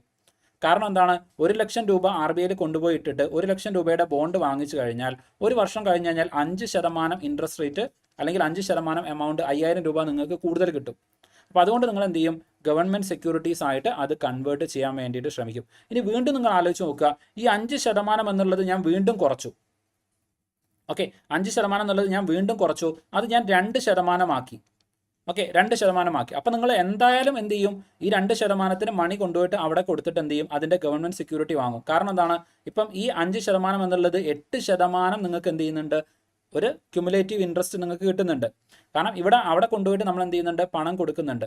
ഓക്കെ, ആ പണം കൊടുക്കുന്ന സമയത്ത് എന്ത് ചെയ്യണം, 2% ആണെന്നുണ്ടെങ്കിൽ ഇവിടെ നമുക്ക് വാങ്ങിക്കുന്ന സമയത്ത് 10% എന്ത് ചെയ്യുന്നുണ്ട്, ഇൻട്രസ്റ്റ് കിട്ടുന്നുണ്ട്. ഓക്കെ, എന്നാൽ അതേസമയം ഈ എക്സസ് ആയിട്ടുള്ള മണി ഇവിടേക്ക് കൊണ്ടുപോയിട്ട് ഇവിടെ നിക്ഷേപിക്കുന്ന സമയത്ത് ഇവിടുത്തെ ഇൻട്രസ്റ്റ് റേറ്റ് എന്ന് പറയുന്നത് ഇപ്പോൾ ഫോർ എക്സാമ്പിൾ അതൊരു 8% അല്ലെങ്കിൽ 9% ആക്കാമെന്ന് വിചാരിക്കാം. ഓക്കെ, 9% ആക്കി കഴിഞ്ഞാൽ ഇവിടെ റിസൾട്ടൻ്റ് ആയിട്ട് നമുക്ക് കിട്ടുന്ന ഇൻട്രസ്റ്റ് റേറ്റ് എന്ന് പറയുന്നത് 1% മാത്രമായിരിക്കും. അപ്പോൾ നമ്മൾ എന്ത് ചെയ്യില്ല, ഇത് ഇവിടെ കൊണ്ടുപോയിട്ട് പാർക്ക് ചെയ്യാൻ വേണ്ടിയിട്ട് അല്ലെങ്കിൽ RBIയുടെ അടുത്ത് കൊണ്ടുപോയിട്ട് കൊടുക്കാൻ നോക്കില്ല. മറിച്ച് ബാങ്കുകൾ എന്ത് ചെയ്യും, ആ എമൗണ്ട് എടുത്തിട്ട് ജനങ്ങൾക്ക് ലെൻഡ് ചെയ്യും. ഓക്കെ, ജനങ്ങൾക്ക് ലെൻഡ് ചെയ്യും. അപ്പോൾ ഇങ്ങനെ ഈ രൂപത്തിൽ മണി പാർക്ക് ചെയ്യുന്ന സമയത്ത്, ഓക്കെ, ഇവിടേക്ക് പാർക്ക് ചെയ്യുന്ന സമയത്ത് ഇവർക്ക് കിട്ടുന്ന ഇൻട്രസ്റ്റ് റേറ്റിനെയാണ് നമ്മൾ റിവേഴ്സ് റിപ്പോ റേറ്റ് എന്ന് പറയുന്നത്. ഓക്കെ, റിവേഴ്സ് റിപ്പോ റേറ്റ് എന്ന് പറയുന്നത് കുറച്ചുകൂടെ ഡീറ്റെയിൽ ആയിട്ട് നമ്മൾ എന്ത് ചെയ്യും, ഇത് പഠിക്കുന്നതായിരിക്കും. ഓക്കെ, അപ്പോൾ റിവേഴ്സ് റിപ്പോ റേറ്റ് എന്ന് പറയുന്ന സമയത്ത് പണത്തിൻ്റെ ഫ്ലോ എങ്ങോട്ടേക്കാണെന്നുള്ളത് ജസ്റ്റ് ഒന്ന് ഓർത്ത് വയ്ക്കുക. കൊമേഴ്ഷ്യൽ ബാങ്കുകളിൽ നിന്ന് പണം RBIയിലേക്കാണ് പോകുന്നത്. അപ്പോൾ അതുകൊണ്ട് തന്നെ എന്തായിരിക്കും, കൊമേഴ്ഷ്യൽ ബാങ്കിന് ലെൻഡ് ചെയ്യാനുള്ള കപ്പാസിറ്റി കുറയും. ലെൻഡിങ് കപ്പാസിറ്റി കുറഞ്ഞു കഴിഞ്ഞാൽ മാർക്കറ്റിലുള്ള പണത്തിൻ്റെ അളവ് കുറയും. മാർക്കറ്റിലുള്ള പണത്തിൻ്റെ അളവ് കുറഞ്ഞു കഴിഞ്ഞാൽ സ്വാഭാവികമായിട്ടും ജനങ്ങളുടെ ഡിമാൻഡ് കുറയും, അതുപോലെ തന്നെ പർച്ചേസിങ് കുറയും, അതുകൊണ്ട് ഇൻഫ്ലേഷൻ കുറയും. അപ്പം റിവേഴ്സ് റിപ്പോ എന്ന് പറയുന്നത് അബ്സോർബ്സ് ദ ലിക്വിഡിറ്റി ആണ്. എന്നാൽ റിപ്പോ ഓപ്പറേഷൻ എന്ന് പറയുന്നത് ഇൻജെക്റ്റ് ലിക്വിഡിറ്റി ആണ്. ഓക്കെ, ലിക്വിഡിറ്റി അതായത് കൂടുതൽ പണം മാർക്കറ്റിലേക്ക് പമ്പ് ചെയ്യാനാണ് റിപ്പോ ഓപ്പറേഷൻസ് ചെയ്യുന്നത്. അതായത് റിപ്പോ ഓപ്പറേഷൻ എന്ന് പറയുന്ന സമയത്ത് ഇത് ഡിപ്പെൻസ് അപ്പോൺ, ഞാനിവിടെ പറയുന്നത് റേറ്റ് കട്ടിൻ്റെ മെഷേഴ്സ് മാത്രമാണ്. റേറ്റ് കൂട്ടുകയാണെന്നുണ്ടെങ്കിൽ സ്വാഭാവികമായിട്ടും എന്തായിരിക്കും, ആ പണത്തിൻ്റെ ഫ്ലോ കുറയുകയും ചെയ്യും. It depends upon. ഓക്കെ, അപ്പോൾ repo operations inject the liquidity, reverse repo എന്ന് പറയുന്നത് അബ്സോർബ് ദ ലിക്വിഡിറ്റി. ജനറലി ഈ രൂപത്തിലാണ് നമ്മൾ എന്ത് ചെയ്യാറുള്ളത്, പെർസീവ് ചെയ്യാറുള്ളത്. എന്നാൽ അതേസമയം റിപ്പോ റേറ്റിൽ തന്നെ മാറ്റം വരുത്തിയിട്ട് എന്ത് ചെയ്യാം, അബ്സോർബ് ചെയ്യാൻ വേണ്ടിയിട്ടും പറ്റും. Okay, so it depends upon. Just ഈ ഒരു കാര്യം മാത്രം എന്ത് ചെയ്യുക, ജസ്റ്റ് ഒന്ന് ഓർത്ത് വയ്ക്കുക. ഈ ഒരു മണി ഫ്ലോ ഏത് ഡയറക്ഷനിലേക്കാണ് എന്നുള്ളതും കൂടെ ഒന്ന് ഓർത്ത് വയ്ക്കുക. ഓക്കെ, ഇത്രയും കാര്യങ്ങളാണ് റിപ്പോ റിവേഴ്സ് റിപ്പോയുടെ കേസിൽ ജസ്റ്റ് ഒന്ന് ഓർത്ത് വയ്ക്കേണ്ടത്. Okay, yes. ഇനി ഇത്തരത്തിൽ റിവേഴ്സ് റിപ്പോ അല്ലെങ്കിൽ റിപ്പോ ഓപ്പറേഷൻസ് നടത്തുന്ന സമയത്ത് ഇവിടുത്തെ ട്രാൻസാക്ഷൻസിൻ്റെ ആ ഒരു ഫ്ലോ മാത്രമാണ് ഇവിടെ കാണിക്കുന്നത്. ഒന്ന്, ഇപ്പം നമ്മുടെ എക്കണോമിയിൽ അല്ലെങ്കിൽ ഇവിടെ ജസ്റ്റ് ആലോചിച്ച് നോക്കുക, കൊമേഴ്ഷ്യൽ ബാങ്കുകളാണ് നമ്മുടെ എക്കണോമിയിലുള്ള മണി ഫ്ലോ കൺട്രോൾ ചെയ്യുന്നത്. ഓക്കെ, നമ്മുടെ എക്കണോമിയുടെ മണി ഫ്ലോ കൺട്രോൾ ചെയ്യുന്നത് കൊമേഴ്ഷ്യൽ ബാങ്കുകളാണ്. കൊമേഴ്ഷ്യൽ ബാങ്കുകളുടെ അടുത്ത് കൂടുതലായിട്ടുള്ള മണി വന്നു കഴിഞ്ഞാൽ, അവരുടെ അടുത്ത് പണം കൂടിക്കഴിഞ്ഞാൽ അവരുടെ ലെൻഡിങ് അല്ലെങ്കിൽ അവരുടെ പണം കടം കൊടുക്കുന്നത് കൂടും. അങ്ങനെ പണം കടം കൊടുക്കുന്നത് കൂടിക്കഴിഞ്ഞാൽ സ്വാഭാവികമായിട്ടും നമ്മുടെ എക്കണോമിയിൽ പണം കൂടും. അപ്പോൾ എന്തായിരിക്കും, ഇൻഫ്ലേഷൻ കൂടും. ആ സമയത്ത് ഇൻഫ്ലേഷൻ കൂടുന്നതായിരിക്കും. അപ്പോൾ ഇവിടെ നിങ്ങൾ നോക്കുക, RBI എന്ത് ചെയ്യുന്നുണ്ട്, ബോണ്ടുകൾ കൊമേഴ്ഷ്യൽ ബാങ്കിന് സെല്ല് ചെയ്യണം. ഓക്കെ, ബോണ്ടുകൾ കൊമേഴ്ഷ്യൽ ബാങ്കിന് സെല്ല് ചെയ്യണം. അപ്പോൾ എന്ത് ചെയ്യും, പണം RBIയിലേക്കായിരിക്കും പോകുന്നത്. അങ്ങനെയാകുന്ന സമയത്ത് പണത്തിൻ്റെ ലഭ്യത കുറയും. പണത്തിൻ്റെ ലഭ്യത കുറഞ്ഞു കഴിഞ്ഞാൽ ഇൻഫ്ലേഷൻ കുറയും. അപ്പോൾ ഇത്തരത്തിൽ ബോണ്ടുകൾ വിൽക്കുകയും വാങ്ങുകയും ചെയ്യുന്നതിനെ പറയുന്ന പേരാണ് ഓപ്പൺ മാർക്കറ്റ് ഓപ്പറേഷൻ എന്ന് പറയുന്നത്. ഓക്കെ, ബോണ്ടുകൾ വിൽക്കുകയും വാങ്ങുകയും ചെയ്യുന്നു. അതേ കാര്യം തന്നെയാണ് ഇവിടെ നടക്കുന്നത്. ഗവൺമെൻറ് സെക്യൂരിറ്റീസിൻ്റെ ബൈയിങ് ആൻഡ് സെല്ലിംഗ്, ആ ഒരു ബൈയിങ് ആൻഡ് സെല്ലിംഗ് പ്രോസസ്സിനെ മാത്രമായിട്ട് നമ്മൾ പറയുന്നതാണ് ഓപ്പൺ മാർക്കറ്റ് ഓപ്പറേഷൻ എന്ന് പറയുന്നത്. അത് കൊളാട്രൽ ആയിക്കൊണ്ട് വെച്ചുകൊണ്ട് ചെയ്യുന്ന സമയത്ത് എന്ത് ചെയ്തു, റിവേഴ്സ് റിപ്പോ അല്ലെങ്കിൽ റിപ്പോ ഓപ്പറേഷൻസ് എന്നുള്ള രൂപത്തിലേക്ക് മാറിയെന്ന് മാത്രം. എന്തായാലും ഈ ബോണ്ട് വിൽക്കുകയും വാങ്ങുകയും ചെയ്യുന്നതിനെയാണ് എന്തെന്ന് പറയുന്നത്, ഓപ്പൺ മാർക്കറ്റ് ഓപ്പറേഷൻ എന്ന് പറയുന്നത്. അതുപോലെ തന്നെ പണലഭ്യത കൂട്ടണം എന്നുണ്ടെങ്കിൽ എന്തായിരിക്കും, RBI ഈ പറയുന്ന ബോണ്ടുകളൊക്കെ തിരിച്ചു വാങ്ങിക്കും. ഓക്കെ, കൂടുതൽ ഇൻട്രസ്റ്റ് റേറ്റ് കൊടുത്തിട്ട് എന്തായിരിക്കും ഈ ബോണ്ടുകളൊക്കെ തിരിച്ചു വാങ്ങിക്കുന്നതായിരിക്കും. എന്നിട്ട് പണം എന്ത് ചെയ്യും, ബാങ്കുകൾക്ക് കൊടുക്കും. അതായത് കുറഞ്ഞ ഇൻട്രസ്റ്റിൽ പണം എന്ത് ചെയ്യും, ബാങ്കുകൾക്ക് കൊടുക്കും. അപ്പോൾ RBI സേ ഫോർ എക്സാമ്പിൾ 2% ഇൻട്രസ്റ്റിനായിരിക്കും എന്ത് ചെയ്യുന്നത്, ഞാൻ നിങ്ങൾക്ക് പണം തരാം എന്ന് പറയും. അപ്പോൾ എന്ത് ചെയ്യും, ബോണ്ടുകൾ കൊടുത്തിട്ട് ആൾക്കാർ എന്ത് ചെയ്യും, ബാങ്ക് എന്ത് ചെയ്യും, ഈ പണം വാങ്ങിക്കും. ഓക്കെ,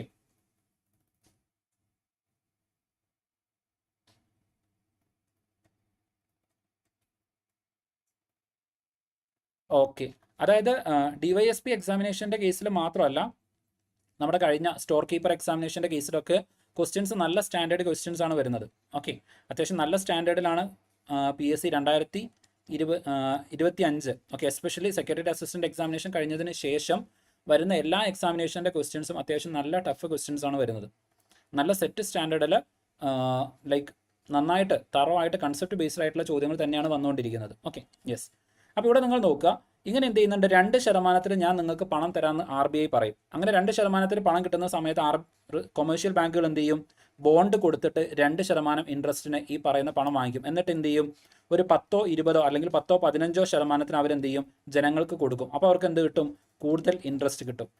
എന്നാൽ അതേസമയം എന്ത് ചെയ്യാണ്, ഇവിടെ ഈ 2% എന്നുള്ളത് RBI അത് കൂട്ടിയിട്ട് 8% ആക്കുകയാണ്. അപ്പോൾ സ്വാഭാവികമായിട്ടും എന്ത് ചെയ്യില്ല, ആൾക്കാർ ഈ രൂപത്തിൽ അല്ലെങ്കിൽ ബാങ്കുകൾ എന്ത് ചെയ്യില്ല, ഈ രൂപത്തിലേക്ക് പണം എടുക്കുന്നതിൻ്റെ അളവ് കുറയും. ഓക്കെ, അപ്പോൾ ഈ രൂപത്തിലാണ് പണത്തിൻ്റെ ലഭ്യത കൂട്ടാനും കുറയ്ക്കാനും വേണ്ടിയിട്ട് RBI ശ്രമിക്കുന്നത്. അപ്പം ഈ ബോണ്ടുകൾ വാങ്ങിയിട്ടും സെല്ല് ചെയ്തുകൊണ്ടും RBI മാർക്കറ്റിലുള്ള മണിയുടെ അല്ലെങ്കിൽ കറൻസിയുടെ അളവ് നിയന്ത്രിക്കുന്നതിന് പറയുന്ന പേരാണ് ഓപ്പൺ മാർക്കറ്റ് ഓപ്പറേഷൻ എന്ന് പറയുന്നത്. ഓക്കെ, ഓപ്പൺ മാർക്കറ്റ് ഓപ്പറേഷൻ എന്ന് പറയുന്നത്. അപ്പോൾ അത് ജസ്റ്റ് ഒന്ന് എന്ത് ചെയ്യണം, ഒന്ന് നോട്ട് ചെയ്ത് വെക്കണേ. Yes, okay. അപ്പോൾ ആ കാര്യം ജസ്റ്റ് ഒന്ന് എന്ത് ചെയ്യുക, ഓർത്ത് വെക്കുക, ഓപ്പൺ മാർക്കറ്റ് ഓപ്പറേഷൻസ് എന്താണെന്നുള്ളത്. അപ്പോൾ ഇവിടേക്ക് വരുന്ന സമയത്ത് ഇപ്പോൾ നിങ്ങൾക്ക് കുറേ കാര്യങ്ങൾ കുറച്ചുകൂടെ ക്ലിയർ ആയിട്ടുണ്ടാവും. ഓക്കെ, കുറേ കാര്യങ്ങൾ കുറച്ചുകൂടെ ക്ലിയർ ആയിട്ടുണ്ടായിരിക്കും. ഇവിടെ നിങ്ങൾ നോക്കുക, ക്വാണ്ടിറ്റേറ്റീവ് മെഷേഴ്സിലേക്ക് അല്ലെങ്കിൽ ക്വാണ്ടിറ്റേറ്റീവ് ഇൻസ്ട്രുമെൻറ്റ്സിലേക്ക് വരുന്ന സമയത്ത് repo rate, reverse repo rate, cash reserve ratio, അതുപോലെ തന്നെ SLR ഇവിടെയാണ്, SLR, അതുപോലെ തന്നെ ഓപ്പൺ മാർക്കറ്റ് ഓപ്പറേഷൻസ്, ഇതെല്ലാം ക്വാണ്ടിറ്റേറ്റീവ് മെഷേഴ്സിൻ്റെ ഭാഗമായിട്ട് വരുന്നതാണ്. കാരണം അവിടെ കൃത്യമായിട്ട് എത്ര എമൗണ്ട് പോകുന്നുണ്ടെന്നുള്ളത് എമൗണ്ട് RBIക്ക് കൺട്രോൾ ചെയ്യാൻ പറ്റും. എന്നാൽ ഇവിടേക്ക് വരുന്ന സമയത്ത് ക്വാളിറ്റേറ്റീവ് ഇൻസ്ട്രുമെൻറ്റ്സ് ആണ്. അവിടെ സെലക്റ്റീവ് ആയിട്ടുള്ള ക്രെഡിറ്റ് കൺട്രോൾ എന്ന് വെച്ച് കഴിഞ്ഞാൽ ഏത് സെക്ടേഴ്സിലേക്കായിരിക്കണം നിങ്ങൾ ക്രെഡിറ്റ് കൊടുക്കേണ്ടത് എന്ന് RBI പറയാണ്. രണ്ടാമത്തത്, കൊടുക്കുന്ന സമയത്ത് ഒരു ധാർമ്മിക ഉപദേശം. ഇപ്പോൾ നിങ്ങളുടെ അടുത്ത് പറയാറില്ലേ, ഇപ്പം പാരൻസ് പറയാറുണ്ട്, നിങ്ങൾ വഴിതെറ്റി പോരുത്, നല്ല കാര്യങ്ങൾ മാത്രമേ ചെയ്യാൻ വേണ്ടിയിട്ട് പാടുള്ളൂ എന്നൊക്കെ പറയാറില്ലേ. അത് തന്നെയാണ് ഇവിടെയും ചെയ്യുന്നത്. അതായത് നിങ്ങൾ കടം കൊടുക്കുന്ന സമയത്ത് നിങ്ങളുടെ സ്വന്തക്കൾക്കും ബന്ധുക്കൾക്കും കൊടുക്കാതെ ആവശ്യക്കാർക്ക് വേണ്ടിയിട്ട് നിങ്ങൾ കൊടുക്കണം. ഓക്കെ, ഇപ്പോൾ നിങ്ങൾ കണ്ടിട്ടുണ്ടായിരിക്കും, കുറച്ച് കാലം മുമ്പ് ICICI ബാങ്കൊക്കെ ആയിട്ട് ബന്ധപ്പെട്ടുകൊണ്ട് ചില ഇഷ്യൂസ് ഉണ്ടായിരുന്നു, പഞ്ചാബ് നാഷണൽ ബാങ്കൊക്കെ ആയിട്ട് ബന്ധപ്പെട്ടുകൊണ്ട്. കാരണം ഈ ICICI ബാങ്കിൻ്റെ ഒക്കെ ഹെഡിൽ നിൽക്കുന്ന ആൾക്കാർ അവർ പണം എന്ത് ചെയ്യുന്നത്, കടം കൊടുക്കുന്നത് അവരുടെ ബന്ധപ്പെട്ട അല്ലെങ്കിൽ അവരുടെ റിലേറ്റീവ് ആയിട്ടുള്ള ബിസിനസ്മാൻമാർക്കാണ്. അല്ലാത്തവർക്ക് എന്ത് ചെയ്യുന്നില്ല, പണം കടം കൊടുക്കുന്നില്ല. അപ്പോൾ അങ്ങനെ കൊടുക്കുന്നത് എന്താണ്, തെറ്റാണ്. അങ്ങനെ കൊടുക്കാൻ വേണ്ടിയിട്ട് പാടില്ല. അപ്പം ICICIയുടെ ചെയർമാൻ അല്ലെങ്കിൽ ഹെഡായിട്ട് വരുന്ന ആൾക്കാർ അവരെന്ത് ചെയ്യുന്നുണ്ട്, അവരുടെ ബന്ധുക്കൾക്കാണ് പണം എന്ത് ചെയ്യുന്നത്, കടം കൊടുക്കുന്നത്. അതും കുറഞ്ഞ ഇൻട്രസ്റ്റ് റേറ്റിൽ, ലോ ഇൻട്രസ്റ്റ് റേറ്റിൽ അവർ പണം കടം കൊടുക്കുകയാണ് ചെയ്യുന്നത്. അത് തെറ്റാണ്, അങ്ങനെയല്ല ചെയ്യേണ്ടത്. അപ്പം ഈ രൂപത്തിലുള്ള ഫേവറോട്ടിസം അങ്ങനെയൊന്നും നിങ്ങൾ എന്ത് ചെയ്യരുത്, നോക്കരുത്. നിങ്ങൾ കൃത്യമായിട്ട് ആവശ്യക്കാർക്ക് എന്ത് ചെയ്യണം, കൃത്യമായിട്ട് അവരുടെ ബാക്ക്ഗ്രൗണ്ടൊക്കെ ചെക്ക് ചെയ്തുകൊണ്ട് ബാങ്കിങ് ഓപ്പറേഷനെ പ്രൊമോട്ട് ചെയ്യുന്ന രൂപത്തിലായിരിക്കണം നിങ്ങളുടെ ലെൻഡിങ് നടത്തേണ്ടത്. ആ രൂപത്തിലുള്ള ധാർമ്മിക ഉപദേശം RBI കൊടുക്കുകയാണ്. അതെ, പ്രയോറിറ്റി സെക്ടർ എന്ന് പറയുന്നത് ഒരു മോറൽ സൊസൈഷൻ. അത് മോറൽ സൊസൈഷൻ എന്നതിനേക്കാൾ കൂടുതൽ സെലക്റ്റീവ് ക്രെഡിറ്റ് കൺട്രോൾ ആണ്. ഓക്കെ, അതായത് സെലക്റ്റീവ് ആയിട്ട് ഈ ഒരു സെക്ടേഴ്സിലേക്ക് കടം കൊടുക്കണം എന്ന് പറയാണ്. അത് സെലക്റ്റീവ് ക്രെഡിറ്റ് കൺട്രോൾ ആണ് പ്രയോറിറ്റി സെക്ടർ ലെൻഡിങ് എന്ന് പറയുന്നത്. ഓക്കെ, ഇവിടേക്ക് വരുന്ന സമയത്ത് RBI ഇഷ്യൂ ചെയ്യുന്ന ഗൈഡ് ലൈൻസ് ഒക്കെയാണ് വരിക. പ്രധാനമായിട്ടും സർക്കുലർ ഇഷ്യൂ ചെയ്യും അല്ലെങ്കിൽ ഗൈഡ് ലൈൻസ് ഇഷ്യൂ ചെയ്യും. ഓക്കെ, ഇതിന് വരുന്ന മറ്റൊരു പ്രധാനപ്പെട്ടതാണ് നമ്മൾ NPA എന്ന് പറയും. നമ്മൾ കുറച്ചുകൂടെ കഴിയുന്ന സമയത്ത് പറയും NPA വരുന്നുണ്ട്. ഓക്കെ, ക്രെഡിറ്റ് ബേസ്ഡ് ആയിട്ട്, okay, credit marginal based standing അല്ലെങ്കിൽ ലെൻഡിങ് റേറ്റ് ഒക്കെ വരുന്നുണ്ട്. അപ്പോൾ അത് ഡിസ്കസ് ചെയ്യുന്ന സമയത്ത് കുറച്ചുകൂടെ അതെന്ത് ചെയ്യും, ക്ലിയർ ആവും. അതായത് പൊട്ടിപ്പൊളിയാൻ പോകുന്ന കമ്പനികൾക്ക് നിങ്ങൾ കൊടുക്കരുത്, അത് നിങ്ങളുടെ ബന്ധുക്കളായാലും കുടുംബക്കാരായാലും. ഇപ്പോൾ ഇതിന് ഏറ്റവും നല്ല എക്സാമ്പിൾ ആയിരുന്നു വിജയ് മല്യ. ഓക്കെ, വിജയ് മല്യ തിരിച്ചടയ്ക്കുന്നില്ല എന്ന് കണ്ടിട്ടും ബാങ്കുകൾ അയാൾക്ക് എന്ത് ചെയ്തു, പണം കടം കൊടുത്തുകൊണ്ടേയിരുന്നു. ആ പണം മുഴുവൻ എടുത്തിട്ട് അയാൾ മുങ്ങി. ഓക്കെ, അപ്പോൾ അതൊരു ധാർമ്മികമായിട്ടുള്ളൊരു കാര്യമല്ല. അപ്പോൾ അങ്ങനത്തെ കാര്യങ്ങളൊന്നും നിങ്ങൾ ചെയ്യരുത് എന്ന് RBI സർക്കുലർ കൊടുക്കുന്നതിനെയാണ് മോറൽ സൊസൈഷൻ എന്ന് പറയുന്നത്. ഓക്കെ, ഒരു ഉപദേശമാണ്. ദെൻ ക്രെഡിറ്റ് റേഷനിങ്, നേരത്തെ ഞാൻ പറഞ്ഞ പോലെ കൃത്യമായിട്ട് ഡിവൈഡ് ചെയ്ത് ഒരാൾക്ക് കൊടുക്കാതെ കോൺസെൻട്രേഷൻ അല്ലാതെ നിങ്ങൾ എന്ത് ചെയ്യണം, അത് ഡിവൈഡ് ചെയ്ത് കുറേ ആൾക്കാർക്ക് ആവശ്യക്കാരിലേക്ക് എന്ത് ചെയ്യുക, ആ ക്രെഡിറ്റ് അല്ലെങ്കിൽ പണം എന്ത് ചെയ്യുക, എത്തിക്കാൻ വേണ്ടിയിട്ട് ശ്രമിക്കുക. അങ്ങനെ ചെയ്യുന്നതാണ് ക്രെഡിറ്റ് റേഷനിങ് എന്ന് പറയുന്നത്. ഓക്കെ, അപ്പോൾ ഈ ക്വാളിറ്റേറ്റീവ് ക്വാണ്ടിറ്റേറ്റീവ് മെഷേഴ്സ് ക്ലിയർ ആയിട്ടുണ്ടായിരിക്കും എന്ന് വിചാരിക്കുകയാണ്. ഓക്കെ, വളരെ ഇമ്പോർട്ടൻ്റ് ആയിട്ട് വരുന്ന കൺസെപ്റ്റുകളാണ്. ഇത് ബേസ് ചെയ്തുകൊണ്ട് ഒരുപാട് ചോദ്യങ്ങൾ വരാൻ സാധ്യതയുണ്ട്. ഓക്കെ, യെസ്, അപ്പോൾ അത്രയും കാര്യങ്ങൾ നിങ്ങൾക്ക് ക്ലിയർ ആയിട്ടുണ്ടാവും എന്ന് വിചാരിക്കുകയാണ്. സോ തൽക്കാലം ഞാൻ എന്ത് ചെയ്യാണ്, ഇവിടെ ഒന്ന് വൈൻഡ് അപ്പ് ചെയ്യാണ്. ഓക്കെ, നമുക്കിനി ഇൻഫ്ലേഷൻ കാര്യങ്ങളൊക്കെ എന്ത് ചെയ്യുന്നുണ്ട്, വരുന്നുണ്ട്. ഓക്കെ, ഇത് ജസ്റ്റ് ഇതും കൂടെ ഒന്ന് പറയാം. ഇപ്പോൾ നമ്മൾ എന്ത് ചെയ്തു, ക്വാളിറ്റേറ്റീവ് മെഷേഴ്സ് നമ്മൾ എന്ത് ചെയ്തു, ഓൾറെഡി പറഞ്ഞു. ക്വാളിറ്റേറ്റീവ് ഇൻസ്ട്രുമെൻറ്റ്സ് പറഞ്ഞു. സെലക്റ്റീവ് ആയിട്ടുള്ള ക്രെഡിറ്റ് കൺട്രോൾ വരുന്നുണ്ട്. അതൊരു റെഗുലേറ്ററി മെക്കാനിസമാണ്. അതായത് പ്രയോറിറ്റി സെക്ടർ ലെൻഡിങ്, അതെന്താണ്, ഒരു റെഗുലേഷനാണ്. എന്നാൽ മോറൽ സുസൈഷൻ എന്ന് പറയുന്നത് പെർsuasion-ആണ്. അങ്ങനെ ചെയ്യണം എന്ന് പറഞ്ഞിട്ട് അവരെ സ്വാധീനിക്കാൻ വേണ്ടിയിട്ട് ശ്രമിക്കുകയാണ് ചെയ്യുന്നത്. എന്നാൽ ക്രെഡിറ്റ് റേഷനിങ് എന്ന് പറയുന്നത് റെസ്ട്രിക്റ്റീവ് ആണ്. അതായത് ഒരാൾക്ക് മാത്രമായിട്ട് മുഴുവൻ എമൗണ്ട് കൊടുക്കാൻ പറ്റില്ല, നിങ്ങൾ എന്ത് ചെയ്യണം, ഓരോരുത്തർക്ക് ഡിവൈഡ് ചെയ്ത് കൊടുക്കണം. അതൊരു റെസ്ട്രിക്ഷൻ ആണ്. ഓക്കെ, ഒരു റെസ്ട്രിക്റ്റീവ് ടൂളാണ് ക്രെഡിറ്റ് റേഷനിങ് എന്ന് പറയുന്നത്. മോറൽ സുസൈഷൻ എന്ന് പറയുന്നത് പെർsuasive ടൂളാണ്. അവരോട് നല്ല കാര്യങ്ങൾ ചെയ്യാൻ വേണ്ടിയിട്ട് അല്ലെങ്കിൽ കൃത്യമായിട്ട് കറക്റ്റായിട്ട് ചെയ്യാൻ വേണ്ടിയിട്ട് അവരോട് പറയാണ്. അടുത്തത് സെലക്റ്റീവ് ക്രെഡിറ്റ് കൺട്രോൾ വരുന്നുണ്ട്. അതൊരു റെഗുലേറ്ററി മെക്കാനിസമാണ്. ഓക്കെ, അത്രയും കാര്യങ്ങൾ ജസ്റ്റ് ഒന്ന് എന്ത് ചെയ്യുക, ഒന്ന് നോട്ട് ചെയ്ത് വെക്കുക. ദെൻ ക്രെഡിറ്റ് റേഷനിങ് ഞാൻ ഇവിടെ കുറച്ചുകൂടെ എന്ത് ചെയ്തിട്ടുണ്ട്, ഡീറ്റെയിൽ ആയിട്ട് കൊടുത്തിട്ടുണ്ട്. ക്രെഡിറ്റ് റേഷനിങ് എന്ന് പറയുന്നത് ഒരു ക്വാളിറ്റേറ്റീവ് മോണിറ്ററി ടൂളാണ്. Where RBI set maximum limit on the loans and the advances for the specific sector. ഒരു സെക്ടേഴ്സിലേക്ക് മാത്രമായിട്ട് ഒരാൾക്ക് മാത്രമായിട്ട് മാക്സിമം കൊടുക്കാൻ പറ്റുന്ന എമൗണ്ടിൻ്റെ മുകളിൽ RBI ഒരു ലിമിറ്റ് വെക്കുകയാണ്. എന്തിനു വേണ്ടിയിട്ടാണ്? ഇപ്പോൾ നിങ്ങൾ നേരത്തെ ഞാൻ പറഞ്ഞ പോലെ ഒരു ബാങ്കിൻ്റെ അടുത്ത് 100 കോടി ഉണ്ടെങ്കിൽ ആ 100 കോടി രൂപയും അവർ ഒരു സെക്ടേഴ്സിൽ മാത്രം കൊടുത്തു കഴിഞ്ഞാൽ ബാക്കിയുള്ളവർക്ക് പണം കിട്ടാതാവും. അപ്പോൾ എന്ത് ചെയ്യണം, ഈ 100 കോടി രൂപ സ്പ്ലിറ്റ് ചെയ്തിട്ട് 100 ആളുകളിലേക്ക് എത്താൻ പറ്റുമെങ്കിൽ അതാണ് നല്ലത്. അപ്പോൾ അങ്ങനെ എന്ത് ചെയ്യുന്നുണ്ട്, ഒരു സീലിംഗ് അവിടെ RBI വെക്കുന്നുണ്ട്. അതാണ് ക്രെഡിറ്റ് റേഷനിങ് എന്ന് പറയുന്നത്. Okay, or purpose controlling credit flow beyond just interest rate to ensure productive use, support the priority sector and to curb speculative lending. Okay, speculative lending എന്ന് വെച്ച് കഴിഞ്ഞാൽ ഒരു സെക്ടേഴ്സിലേക്ക് ഇൻവെസ്റ്റ് ചെയ്ത് കഴിഞ്ഞാൽ അതിൽ നിന്ന് കൂടുതൽ കിട്ടും എന്ന് വിശ്വസിച്ചിട്ട് അവിടെ തറോ ചെക്കിംഗ് ഒന്നും നടത്തുന്നില്ല. ഒരു സ്പെക്യുലേഷൻ്റെ പുറത്ത് നമ്മൾ സാധാരണ പറയാറുണ്ടല്ലോ, ഈ സ്റ്റോക്ക് മാർക്കറ്റിലൊക്കെ അത് സ്പെക്യുലേഷനാണ്. സ്റ്റോക്ക് കൂടുന്നു കരുതിയിട്ട് കൊണ്ടുപോയിട്ട് പണം ഡെപ്പോസിറ്റ് ചെയ്യും, പണം നഷ്ടമാവും. അപ്പോൾ ആ രൂപത്തിൽ ബാങ്കുകൾ എന്ത് ചെയ്യാറുണ്ട്, ചില സമയത്ത് ലെൻഡ് ചെയ്യാറുണ്ട്. അത്തരം കാര്യങ്ങളൊക്കെ റെസ്ട്രിക്റ്റ് ചെയ്യാൻ വേണ്ടിയിട്ടുള്ള മെഷറാണ് ക്രെഡിറ്റ് റേഷനിങ് എന്ന് പറയുന്നത്. ഓക്കെ, ജസ്റ്റ് അതും കൂടെ എന്ത് ചെയ്യുക, ഒന്ന് ഓർത്ത് വയ്ക്കുക. ദെൻ ഇതിൻ്റെ ഇമ്പാക്റ്റ് എന്താണ്? അതായത് RBI എന്ത് ചെയ്യുന്നുണ്ട്, നമ്മൾ ഓൾറെഡി പറഞ്ഞു. RBI നമ്മുടെ മാർക്കറ്റിലുള്ള ക്രെഡിറ്റ് അല്ലെങ്കിൽ കടം റെഗുലേറ്റ് ചെയ്യുന്നുണ്ട്. ഓക്കെ, ടോട്ടലായിട്ട് പോകുന്ന കടത്തിൻ്റെ എമൗണ്ട് RBI കൺട്രോൾ ചെയ്യുന്നുണ്ട്.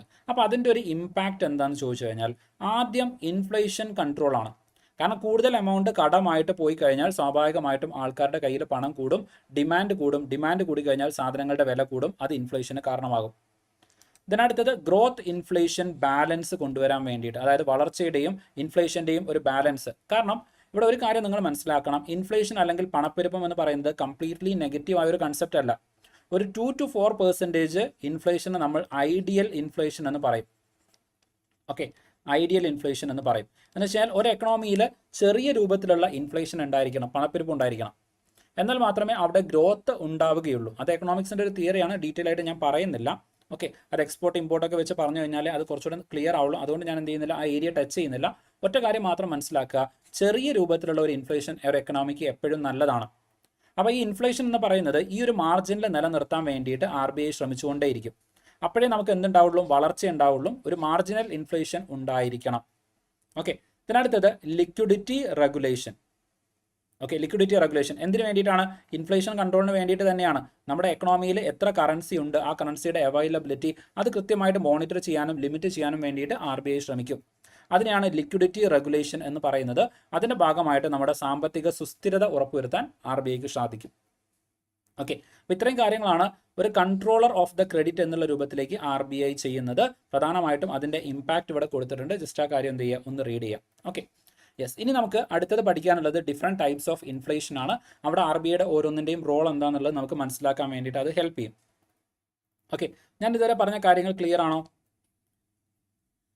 ഓക്കെ, ക്ലിയർ ആണെങ്കിൽ ജസ്റ്റ് ഒന്ന് പറയാം. ഓക്കെ, ക്ലിയർ ആണെങ്കിൽ ജസ്റ്റ് ഒന്ന് പറയാം. ഓക്കെ, ഈ കൺസെപ്റ്റുകളൊക്കെ ഇമ്പോർട്ടൻ്റ് ആയിട്ട് വരുന്ന കാര്യങ്ങളാണ്. ഓക്കെ, യെസ്, ക്ലിയർ ആണ്. ഓക്കെ, അപ്പം ഞാൻ നോക്കട്ടെ, ജസ്റ്റ് ഇഫ് പോസിബിൾ ഇന്ന് തന്നെ ഒരു ക്ലാസ്സും കൂടെ അറേഞ്ച് ചെയ്യാൻ വേണ്ടിയിട്ട് പറ്റുമെന്നുള്ളത് നോക്കട്ടെ. അങ്ങനെയാണെങ്കിൽ ഈ ഒരു ടോപ്പിക്ക് നമുക്ക് എന്ത് ചെയ്യാം, കംപ്ലീറ്റ് ചെയ്ത് പോകുമായിരുന്നു. കുറച്ച് ഇമ്പോർട്ടൻ്റ് ആയിട്ട് കുറച്ചധികം കൺസെപ്റ്റ് വരുന്നത് കൊണ്ടാണ്. ദെൻ മറ്റൊരു കാര്യം എന്ന് പറയുന്നത്, അപ്പോൾ ഡെഫിനറ്റ്ലി ഞാൻ എന്ത് ചെയ്യുന്നുണ്ട്, മറ്റ് ഒരുപാട് സ്ഥലത്ത് ഞാൻ ക്ലാസ് എടുക്കുന്നുണ്ട്. പക്ഷെ അവിടെ ഞാൻ ഇത്ര ഡീറ്റെയിൽ ആയിട്ട് എടുക്കില്ല. ഞാൻ ഒരു മാക്സിമം 1.5 hours അല്ലെങ്കിൽ ചിലപ്പോൾ ഒരു മണിക്കൂർ 15 മിനിറ്റിൽ ഈ ഒരു ടോപ്പിക്കുകൾ മുഴുവൻ ഞാൻ കംപ്ലീറ്റ് ചെയ്യുന്നതായിരിക്കും. അതായത് പല ടോപ്പിക്ക് ഞാൻ എന്ത് ചെയ്യില്ല, എടുക്കില്ല. RBIയുടെ ജസ്റ്റ് ആ ഫംഗ്ഷൻസ് മാത്രം പറഞ്ഞിട്ടായിരിക്കും ഞാൻ പോകുന്നത്. അതിന് കാരണം എന്ന് പറയുന്നത്, എനിക്ക് അവിടെ ടൈം ലിമിറ്റ് ഉണ്ടായിരിക്കും. ഇത്ര സമയത്തിൻ്റെ ഉള്ളിൽ ഓരോ ടോപ്പിക്കുകൾ കംപ്ലീറ്റ് ചെയ്യണം, ഇത്ര ഭാഗം എടുത്താൽ മതി എന്നുള്ളതുണ്ടായിരിക്കും. അപ്പോൾ അതുകൊണ്ട് ടോപ്പിക്ക് ചിലപ്പോൾ അവിടെ ഇൻകംപ്ലീറ്റ് ആയിട്ട് വരുന്നുണ്ടായിരിക്കും. അപ്പോൾ അങ്ങനെ ആരെങ്കിലും ഈ ക്ലാസ് കാണുന്നുണ്ടെങ്കിൽ അവർ ഈ ഒരു ടോപ്പിക്ക് എന്ത് ചെയ്യുക, ഈ ഒരു ക്ലാസ്സുകൾ തന്നെ ഫോളോ ചെയ്ത് പോകാൻ വേണ്ടിയിട്ട് ശ്രമിക്കുക. കാരണം എക്കണോമിക്സുമായിട്ട് ബന്ധപ്പെട്ട് കുറച്ചധികം കൺസെപ്റ്റുകൾ നിങ്ങൾക്ക് ഇവിടുന്ന് കിട്ടുന്നതായിരിക്കും. ഒക്കെ എക്സാം റെലവൻ്റ് ആയിട്ട് വരുന്നത് തന്നെയാണ്. അപ്പോൾ അതും കൂടെ ജസ്റ്റ് എന്ത് ചെയ്യുക, ഒന്ന് മൈൻഡിൽ കീപ്പ് ചെയ്യുക. യെസ്, അപ്പോൾ നമ്മൾ എന്ത് ചെയ്യണം, തൽക്കാലം ഇവിടെ ജസ്റ്റ് വൈൻഡ് അപ്പ് ചെയ്യാണ്. ഇനി നമുക്ക് പ്രധാനമായിട്ടും ഇൻഫ്ലേഷൻസ് നോക്കാനുണ്ട്. അതിനുശേഷം RBIയുടെ മറ്റ് ചില ഫംഗ്ഷൻസും കൂടെ നമുക്ക് ഡീറ്റെയിൽ ആയിട്ട് നോക്കാനുണ്ട്. അതോടെ വന്നു കഴിഞ്ഞാൽ ഈ ഒരു സെഷൻ നമുക്ക് എന്ത് ചെയ്യുന്നതായിരിക്കും, കംപ്ലീറ്റ് ആകുന്നതായിരിക്കും. So yes, thank you every one and study well. നന്നായിട്ട് പഠിക്കാൻ വേണ്ടിയിട്ട് ശ്രമിക്കുക. So all the best.